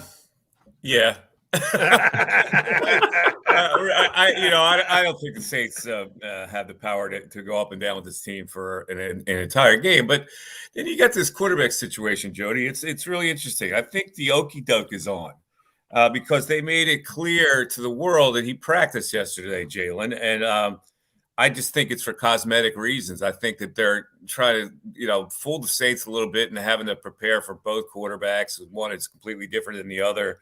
And I don't think he will play. But I think Minshew can win the game by himself against this team. And they survive it and they move on. And, my only problem at that point is Jalen Hurts will have 4 weeks of inactivity and play the first game probably against the Cowboys at home with maybe a little rust. I mean, that's my only concern. I just don't think they're going to risk playing him this weekend. Yeah, I would tend to agree with you, Mike. First things first, good morning. Welcome to the show. Since we're on this Jalen Hurts topic about how the injury may or could be handled, how do you think the injury should be handled? Should they rest him all the way into the playoffs? Should they, lock up this game today with the New Orleans Saints and throw him in there? Should Minshew start the day and then potentially they throw Jalen Hurts in that final game against the Giants for maybe a series or two or a quarter? How would you handle this if you were the 1%? It's a really good question, Tone, and there's no easy answer to it because I don't think he's ready to play this week. So they're going to have to count on Minshew. If Minshew loses to the Saints, I don't think there's any question you have to play Hurts in that last game for a couple of reasons. Number one, you need the game. Mm-hmm. And number two, I think you can, ease him back into play. I don't like that inactivity thing. So, in a backwards way, it almost would work out better for the Eagles if they had to win that last game against the Giants with Hurts playing, healed, and give them a little momentum going into the playoffs. But again, it's a precarious situation where a lot of things can go wrong and go bad with that. I don't know. Is there an easy answer to this? It's a very strange situation. You can hope that Minshew beats the Saints, but if he doesn't, then what? Then we have more avenues and angles to look at going forward. You're exactly right. All right, Mike, I got to get you on the record on this one because I've been dismissed by others. But I've always appreciated you as an outside-the-box thinker. I trotted this out there 2 days ago. And what transpired yesterday with Jalen partially practicing at least kept it going for the possibility on Sunday. Give me the percentage chance, as small as it may be, that Gardner Minshew starts, but Jalen Hurts is activated. And he's on the bench, maybe even third quarterback. You give up one of your defensive linemen. They dress 11 every week, and they get by with 10 for 1 week. Yeah, sorry about that, Milton Williams. If he's got to sit so they can dress 3 quarterbacks. The Jalen is in there just for, in case of emergency, break glass. That you tell him ahead of time, the plan is to not play you. But in case there's an emergency and Gardner goes down or we're losing in the third quarter, we may put you in there, Jalen. Any chance that that's the Eagles line of thinking? I think there could be a chance. I mean, that's really outside the box thinking for the coaching staff. I think if they decide that he's not ready to play, I don't think that they would even entertain that notion to be tempted to put him in if Minshew struggles through like the first half and they trot him out to to start the second half. I don't think they want to do that. I think if they make a decision he can't play, then he can't play in the first half or the second half. So I would be very shocked to see that happen. But then again, that would give the Saints a little something to think about, right? In mid-flight. I don't know. As the game is, you're getting the inactives before they get coach looks. Oh, shoot, Hurts is active. What the hell? Yeah, I mean, is Sirianni that crafty? Or is he more of a conventional, no, I'm not going to put my player at risk type of guy? I don't know. It's a great question. There's a lot. There's a lot. Right, so of here's history. the follow-up question, because certainly John and I feel the same on this one. We think Sirianni is down the list of those who are deciding whether Jalen Hurts is going to play or not. Like Howie 1, the team doctor 2, Hurts' mama 3, and then maybe Sirianni like 4th gets to chime in on what Jalen's capabilities are. Do you think he's got that much pull in that circle of deciding whether he plays or not? You know, you raise a good point, but like I'll take it from if Howie has influence here. Howie's going, why would I put that quarterback at risk when I myself was the idea behind Minshew being able to win games and I signed him? So I believe that he would look at it that way, like that Minshew's my guy and I signed him for a reason, and you're going to see because he's going to beat the Saints. Well, both Hurts and Minshew are Howie's guys. He can take credit for both of those two guys. Yeah, but he's protecting.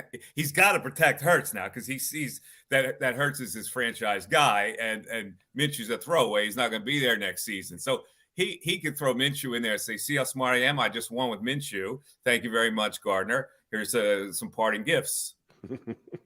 Hopefully, one of those parting gifts is a Super Bowl ring. But let's talk about the defensive side of the ball, Mike. You know, Dak Prescott, he put a hurting on this Eagles secondary in this game this past week on Christmas Eve, and it wasn't necessarily their best performance. Guys went down, injuries happened, so on and so forth. But now there's a narrative surrounding this Philadelphia Eagles team, and maybe it's not a new narrative. It's been around, I'm pretty sure. People question if this Eagles defense is capable of handling top-tier quarterback play. And I'm of the mindset of, well, name me a defense that can go 10 for 10 against any elite quarterback. You know, this is a quarterback-driven league. You know, this league is designed around the offense being successful. And like John McMullen always says, good offense trumps good defense 9 times out of 10. So I guess my question for you is, do you think this Eagles defense is ready and prepared to go up against the top-tier quarterbacks that they may face in the playoffs? So you're going, Tony, you're going beyond the Andy Dalton is not a top. No. Let me make it clear. I'm foreshadowing, right? I'm talking about once they get to this Super Bowl, right? The Patrick Mahomes, the Joe Burrows of the world, those kind of guys. And look, even if you may not feel this way, Kirk Cousins is playing okay this year. You know what I mean? Dak Prescott is playing okay. So I'm just curious to know what's your confidence in this Eagles defense when it comes to going against above average quarterbacks. It's an unknown. I mean, it really is an unknown. I mean, you're right. Dak had success against them. He's going to have success in Lincoln Financial Field if he beats the Eagles. San Francisco, I mean, you know, they're probably the most ferocious team they're going to face, and that's not really a quarterback-driven team. Like their defense holds up in Lincoln Financial Field. That's the team I'm most worried about, rather than whether they can beat a good quarterback. If they get to the great quarterback, it's going to be in the Super Bowl. So it's either going to be Josh Allen or Mahomes, and I don't think we'll have an answer to that question right now. They're kind of leaking, and Andy Dalton is not a great player, but he is somehow undefeated against the Eagles. Darius Slay is worrying me. He's had 2 bad games in a row, and they got the injury of Maddox, and I don't think C.J. Gardner-Johnson is going to be ready to play. Is he? Are they going to play him in that slot to compensate for Maddox? Because relying on Josiah Scott is worrying me a little bit. I mean, I'm worried about this game because it's so many dominoes that can fall with this game. If they win with Minshew, then the problems are solved, except for that big problem down the road where they're going to throw the starting quarterback in with a lot of rust. Quick follow-up, Jody, real quick. You brought up Darius Slay and Josiah Scott, and Darius Slay was on the record, maybe not blatantly throwing Josiah Scott under the bus, but let's be honest, we all know what he did there. He kind of tried to, he did the classic CYA, right, covering your own ass, and I wasn't really a fan of it. But I'm curious to know, what was your perspective on Darius Slay handling that situation the way he did? Because we're going to have another Josiah Scott sighting. It's going to happen. I think Darius has gotten so caught up with the fact that he's like the great player that they have back there, that he can't allow for mistakes. And it probably was Scott's fault. You look at the play. Apparently, Scott was supposed to have that kind of coverage. You didn't recognize it until it was too late. But you have to protect those young guys, right? The confidence factor. Yeah, is real. Slay was the trail guy. No, you're right. But earlier in the game, he got a holding on defensive interference on TY also. So, but the last game he wasn't sharp either. So I don't know if he thinks a little too much of himself right now, and he thinks it's going to magically happen because he's a great player, or. But I expect that he'll rebound from that, because he is a good player, and his play has come down a little bit over the last couple of weeks. It's a worry. He's their best player back there, and Bradbury got okey doke too on that one play for a touchdown. So they're a little cracked right now. But against this team, like if this team could put a little heat on them, then I'd have a little bit more worry. But Andy Dalton's not gonna dazzle them in this game. Nor do I believe that's going to be the case. And I think Slay's actually sitting on a big game, and we'll all be singing his praises this week after rightfully questioning him the way that Tone just did. Yep. Tone brought up preparation. Yes. You have to cure my curiosity here. I have a preparation question. Mike Missinelli leaves Shea Missinelli and heads down to Ocean. You get there whenever you get there, an hour before kickoff, just as the ball's being kicked off, halftime, whatever. I don't know. I don't need to know. But when you do you sit next to Seth Joyner? Or do you want to be on the other side of the building, away from Seth Joyner, getting ready for the game? How does Mike Missinelli prep in relation to his angry cohort on the post-game show, Seth Joyner? I sit next to him. Tone will tell you the setup. We have these two lounge chairs. I sit in one to the right. He sits in one on the left. Derek Gunn sits on the sofa, and Devin sits on the end of the sofa when she joins the crew. Most of the time, his observations are really interesting. Like, he'll call something on a coverage that we haven't seen, and so you learn from him a lot. But then, his whole thing this year, and he softened a little bit. He softened because their defensive numbers are pretty significant. From the beginning of the season to now, like, his whole thing was, you got to put more pressure on the quarterback. You got to put more pressure on the quarterback. Well, the fact is, they've done that with a four-man rush most of the time, and they lead the NFL in sacks, and they're opening up a widening lead. Yeah, and so he's been kind of quiet on Gannon, but you have to know Seth to know that Jonathan Gannon, as the cerebral nouveau, the young defensive coordinator whose picture is like, I always look at Jonathan Gannon and guys like that as when you go in a Hallmark store and there's this stock picture with the picture frame, like that's the Jonathan Gannon type that they hire in the NFL now. So that's not Seth's type of guy. Seth's type of guy is the brash, balls out, Buddy Ryan, Jim Johnson type of thing, and so you have to allow for that. I mean, that was his era. That's what he grew up with how football should be. So most of the time we just kind of smile at him and go, but Seth, look how our defense is ranked. But I learned a lot from him, because he calls stuff, prior to the snap, and this is going to happen. And, he really comes at it from a football player's view, a trained football player, coach football player's view.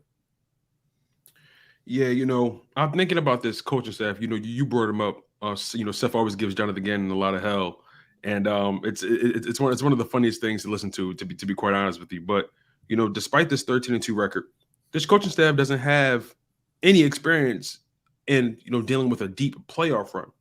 And I guess my question for you is, do you believe they have what it takes to coach this team and push all the right buttons at the right time during this run? We remember what Doug Peterson and his staff did. They were synonymous. They were in sync. They were just pushing all the right buttons at the right time, especially in that Super Bowl with the Philly Special, so on and so forth, understanding the complexion of a game, understanding the identity of a game and the pulse of a game, right? Do you think this coaching staff has enough intuition, has enough experience, or what are they showing you to give you any confidence in them in the playoffs? I think they've been amazing. They've had an answer for everything the opponent does, and it's clear to me they're the best team in the NFC. And I think a lot of that has to do with the coaching staff keeping them, because in this league you see so many performances from a good team that they just play down to somebody's competition and they wind up losing a game. This team has always had the answer on what they need. If some team presses them, they always have the answer on what to do. They always counter. I think that's really good leadership, and it's good coaching. It's a good game plan, and it's quarterback making good plays. Listen, if we're projecting like a game against the 49ers in the NFC Championship, and if they get past that to get to the Super Bowl against Buffalo or Kansas City, I don't know. I don't have enough knowledge. What I know is that they're the best team in the NFC. It's going to take a hell of an effort, defensive effort from San Francisco to beat them here to get to the Super Bowl. I fully expect them to get to the Super Bowl. And if they don't, it would be disappointing. And then we would see maybe some fallacies in their coaching ranks that they weren't ready for the moment. But right now, I would expect they would not be a favorite against Kansas City or Buffalo. And I'm okay with that, because sometimes teams are better than your team. And that's the way I would feel about it. But I would be very disappointed if they didn't get through the NFC. And I can't sit here and complain at all about their coaching staff. Maybe special teams early in the year was a complaint. I think they buttoned that up a little bit better. So what am I complaining about, right? Like right now, it's just the uncertainty of the quarterback situation and how they're going to finish this season.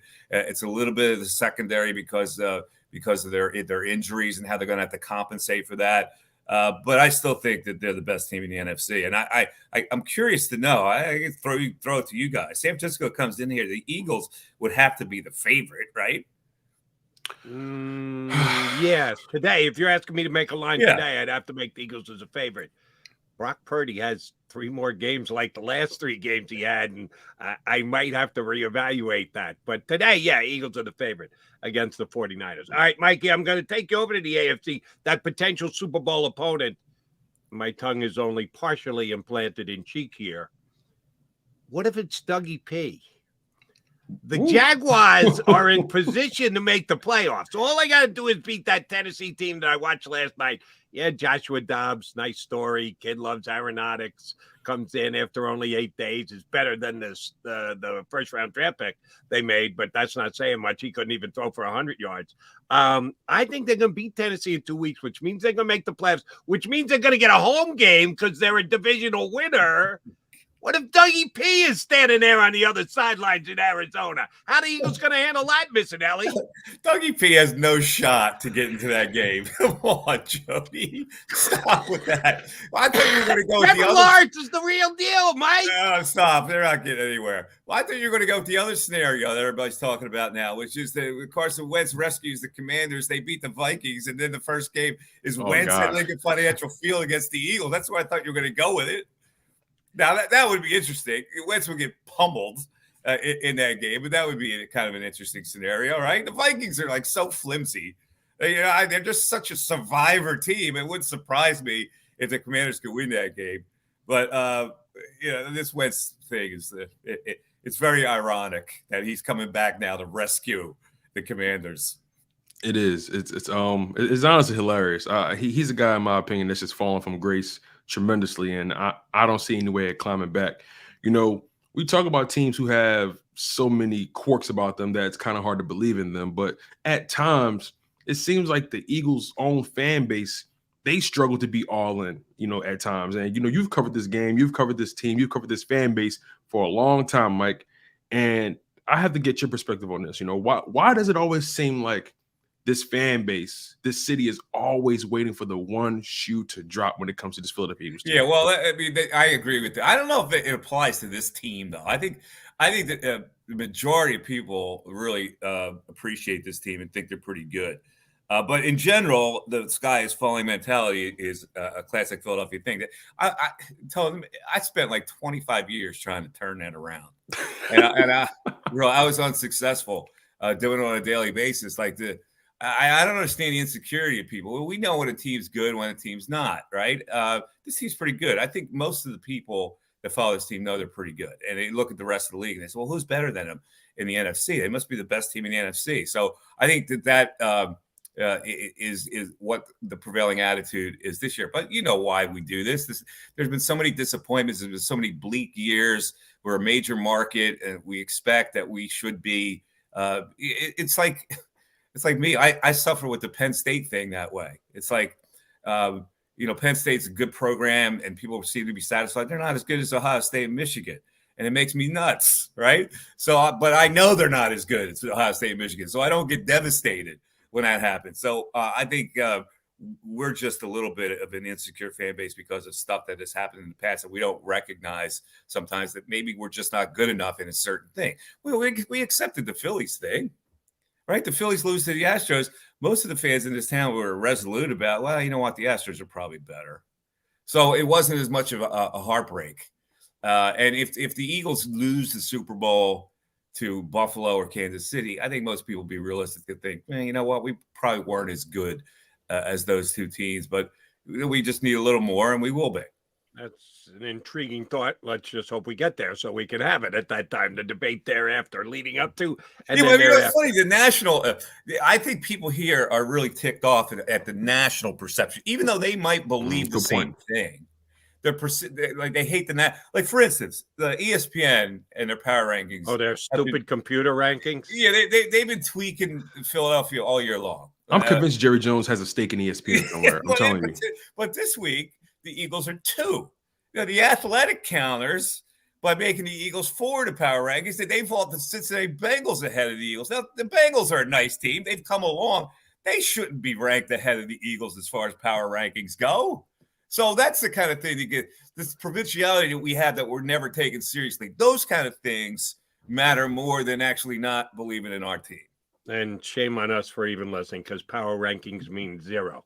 At least in college football, they mean something because it's subjectively decided who gets the 4-team spots to play for the playoffs. They have the standings in the NFL, which decides everything. So shame on us for giving it as much thought and as getting as invested in it as we do. And I'm guilty as charged as everybody else.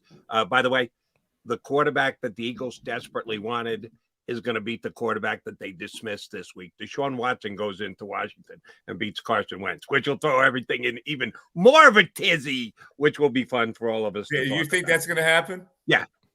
I think Carson Wentz is Carson Wentz. He played okay coming in for Taylor Heineke. Look at the numbers after they and basically the same thing. They panicked by taking Taylor Heineke out. Yeah, I think Ron Rivera. I got a sheet ahead of me because I make picks every week on my podcast on a Thursday, and I wrote that game down. Commanders -2.5, and then I realized Wentz was coming back, and I you see there's like a pen mark right through that game. I took that game right out of consideration.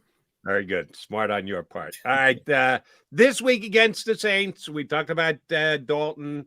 Kamara hasn't practiced the last 2 days, but it's been an illness, so we expect him to play. Chris Olave is a question mark. How many points are Saints going to score against this defense? Now, his defense just got chewed up and spit out by Dak Prescott to the tune of 40 points last week. But we know they're better than that. It's one of those guys, you chalk it up. How much better? How much of a rebound effort does the defense get against a Saints offense, which doesn't have a lot of weapons?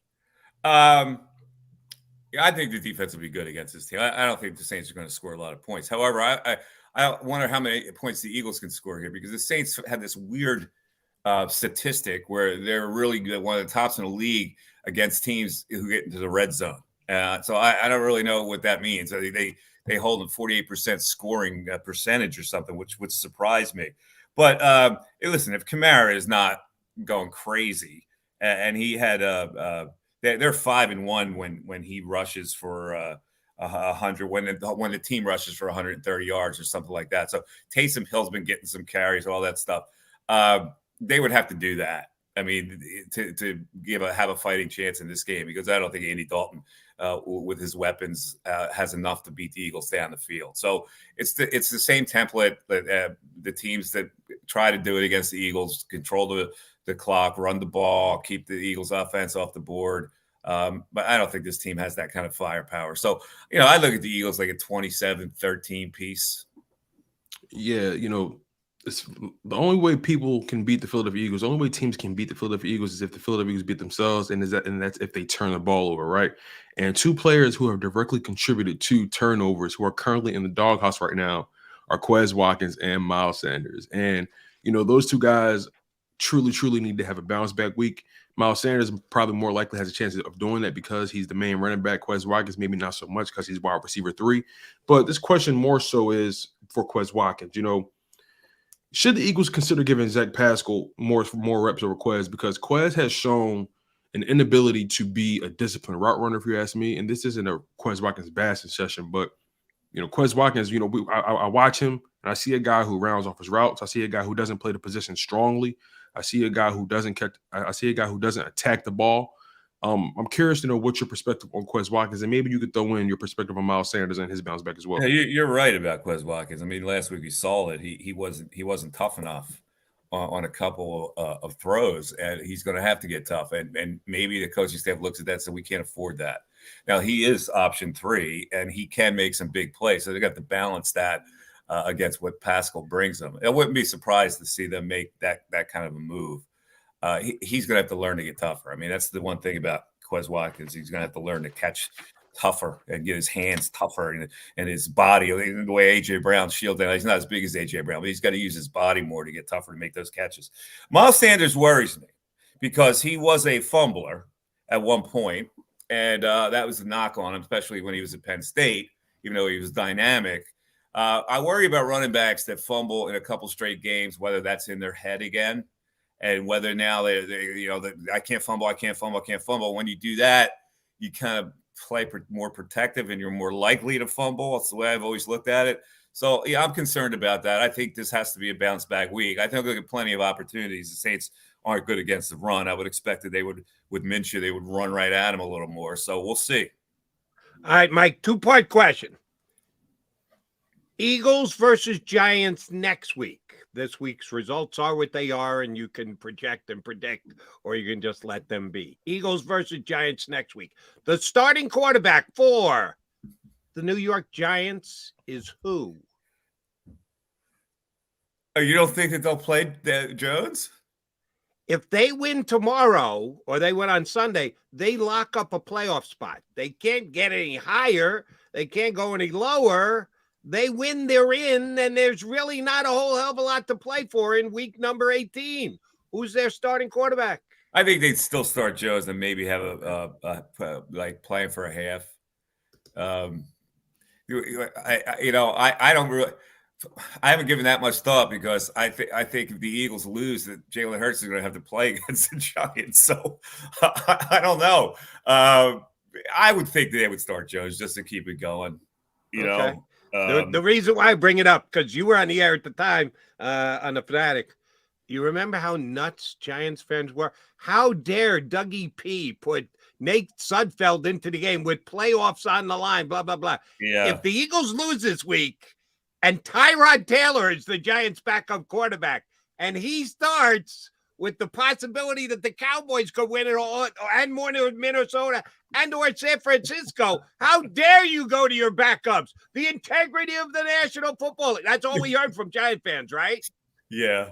Well, yeah, that would shove it back in their face. I hadn't really thought about that angle. I'm glad you brought that up because now I have to pay attention to that angle. There you go. Mikey missed. We pay attention to you on the post-game show every single week.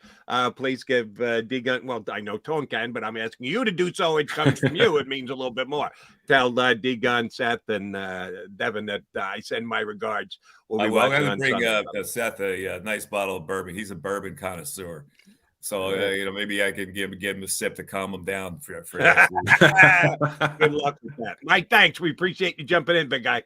All right, guys. Thank you. Mike Missinelli, host of the JAKIB Media Eagles post-game show right here on the JAKIB Media YouTube channel, usually live from Oceans. You'll be down at Oceans on Sunday, right, Tom? Yes, sir. Yes, he will. That's the plan. That's the plan. All right, we'll roll on. We've still got predictions to go. I'm looking forward to seeing the way Tone sees this game between the Eagles and the Saints playing out. We'll come back and put a bow on the show here on Birds 365. Go for the beers. Go for the cheers. Go for the hit and the hits. Go for the scene. Go for the screens. Go for the gallery. Go for the win. Go to Ocean. At Pond Lehocky, we've recovered billions of dollars for our clients, and we're confident we can do the same for you. With over 250 years of combined courtroom experience, we've helped over 100,000 injured clients obtain some of the largest settlements in Pennsylvania. One conversation is all it takes to help you and your family get back on track. If you've been injured in an accident, give Pond Lehocky a call.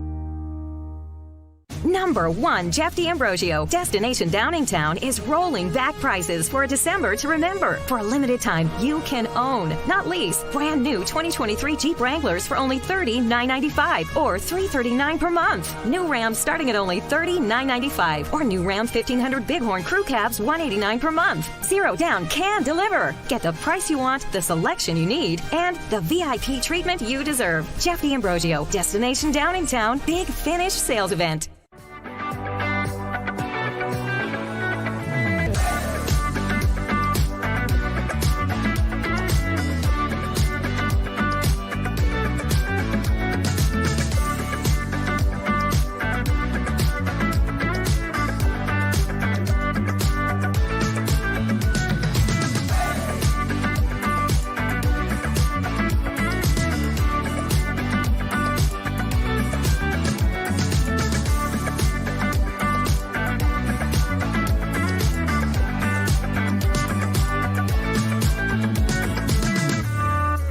We all know that taxes are just part of life. It's true during our working years, but also in retirement.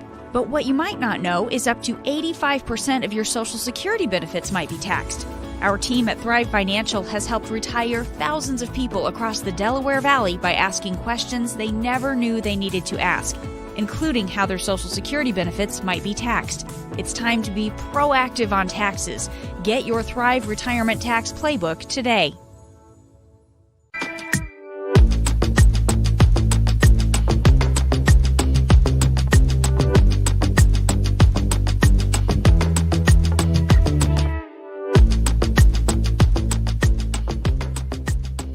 Post-game show with Seth Joyner. I knew that they had a running game. Derek Gunn. He has put in the effort. Devin Caney. Had we not won the Super Bowl, what would we be saying? And Mike Missinelli. Well, you know who Philly is. Post-game, now streaming on the 6ABC family of apps.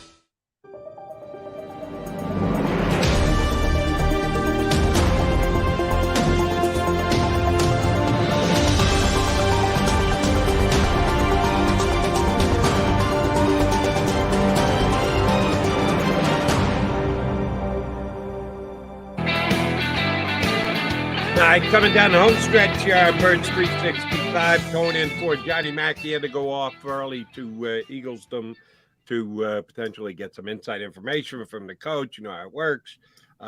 Big practice today for the Eagles because we assume that Jalen Hurts is going to be part of it. To what extent is the key aspect? If he's not part of it at all, oops, they just got him out there to run around. Maybe he hurt his shoulder again. Who the hell knows? So I'd be surprised if he is not part of practice today. Is it full practice? Yesterday he was listed as limited. If he goes full, then we're in full-blown speculation mode as to whether he's going to start or not start. Is he limited again? Still practicing, but limited. We'll read into that, whatever we need to read into that. So keep it here on the JAKIB Media YouTube channel. John will probably be jumping in with Tone or somebody to give updates on the shows the rest of the day, be it the Sports Take and or Cilio show later. All right, need you on the record, Mr. DeShields. I will, for those just tuning in, tell you that John McMullen picked the Eagles 27-16. Mike Missinelli just picked the Eagles 27-13. Tone DeShields picks the Philadelphia Eagles, or does he pick the New Orleans Saints? Oh my God, what a story that would be! Tone picking the Saints to pull the upset. Eagles Saints on Sunday. Where you at, Tone? I don't think I've ever picked against the Eagles before. I don't think. Actually, I have. I take that back. I have. Twice, and I got one right last week. Cowboys, close game. People were all ticked off at me here on the stream. How dare you pick the Cowboys? My job is to try and kind of be right. And yeah, I thought it would be a close game and it would go the home team's way. I'm gonna tweak what John gave you. John gave you what, 27-16, correct? Mm-hmm. I'm gonna tweak that a little bit. I'm gonna go 28-17 Eagles. 28-17. 17 Eagles. All right, so registered. All right, so you picked the Eagles, John picked the Eagles, Mike picked the Eagles. Yours sure was going to pick the Eagles too. But I think it's going to be closer than that. The spread is 7. It first opened up at, I forget what it opened up at, but it went to 6.5. It was below 6, went to 6.5, has now officially gone to 7. If Jalen gets the nod, it will go above 7, but I don't think we're going to find that out until Saturday, so feel free to go ahead and get your action in. I actually think the Eagles could be losing in this game into the second half. Interesting. That somewhere with about 8 or 9 minutes left in the second, or maybe the Saints get the Eagles lose the coin flip, which means they don't get to defer and put the Saints on offense first and get the ball to start the second half. No, Saints win the coin flip. They defer, which means the Eagles have to go on offense first.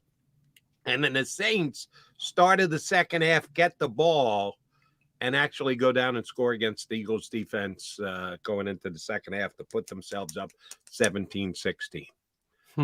Gardner Minshew will get the job done. He will drive them down the field. He'll get the touchdown, maybe even a 2-point conversion if necessary. We're all on a relative low scoring base. No one thinks the Eagles are going to over 30. I'm not either. I'm going to call it 24-17 Eagles. I do not think it's going to be a high-scoring affair. That's reasonable. I think Eagles will win because they just have a better team, even without Lane Johnson, even without Jalen Hurts. They're a better team than the Saints at home, rowdy crowd down at the link. I think that will help lift the Eagles to victory, but I think it's going to be around 24-17. I think it's going to be close. I like that, Jim. I like that, Jody. That's a good number. We'll see if it works out. We're all on the Eagles. If the Saints win, we've all got some mea culpas to put forward on Monday.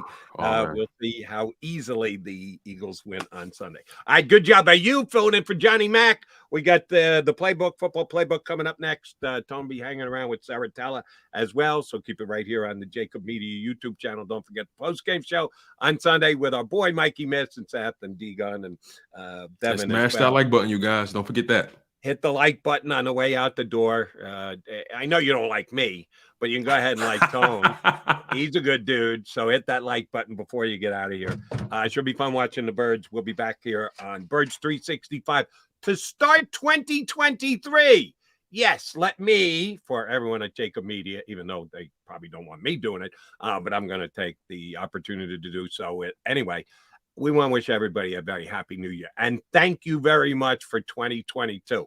We got a whole bunch of, not as many likes as we would like, but it does register every time you punch the show up. So thank you very much for tuning in, streaming in as often as you did in 2022. We plan on even doing it better for you in 2023. Happy New Year, everybody. Go Birds. Be back here Monday on Birds 365. You've been listening to Birds 365, the destination for the passionate Eagles football fan who bleeds green. If it's Eagles football, we're talking about it. Debate, inside the locker room, and guests that are some of the greatest football minds from around the region. We hope you enjoyed the show. We know we had a blast. Make sure to like, comment, and subscribe, and we'll be back soon. But in the meantime, hook up with us on social media at JAKIB Sports. See you next time on Birds 365.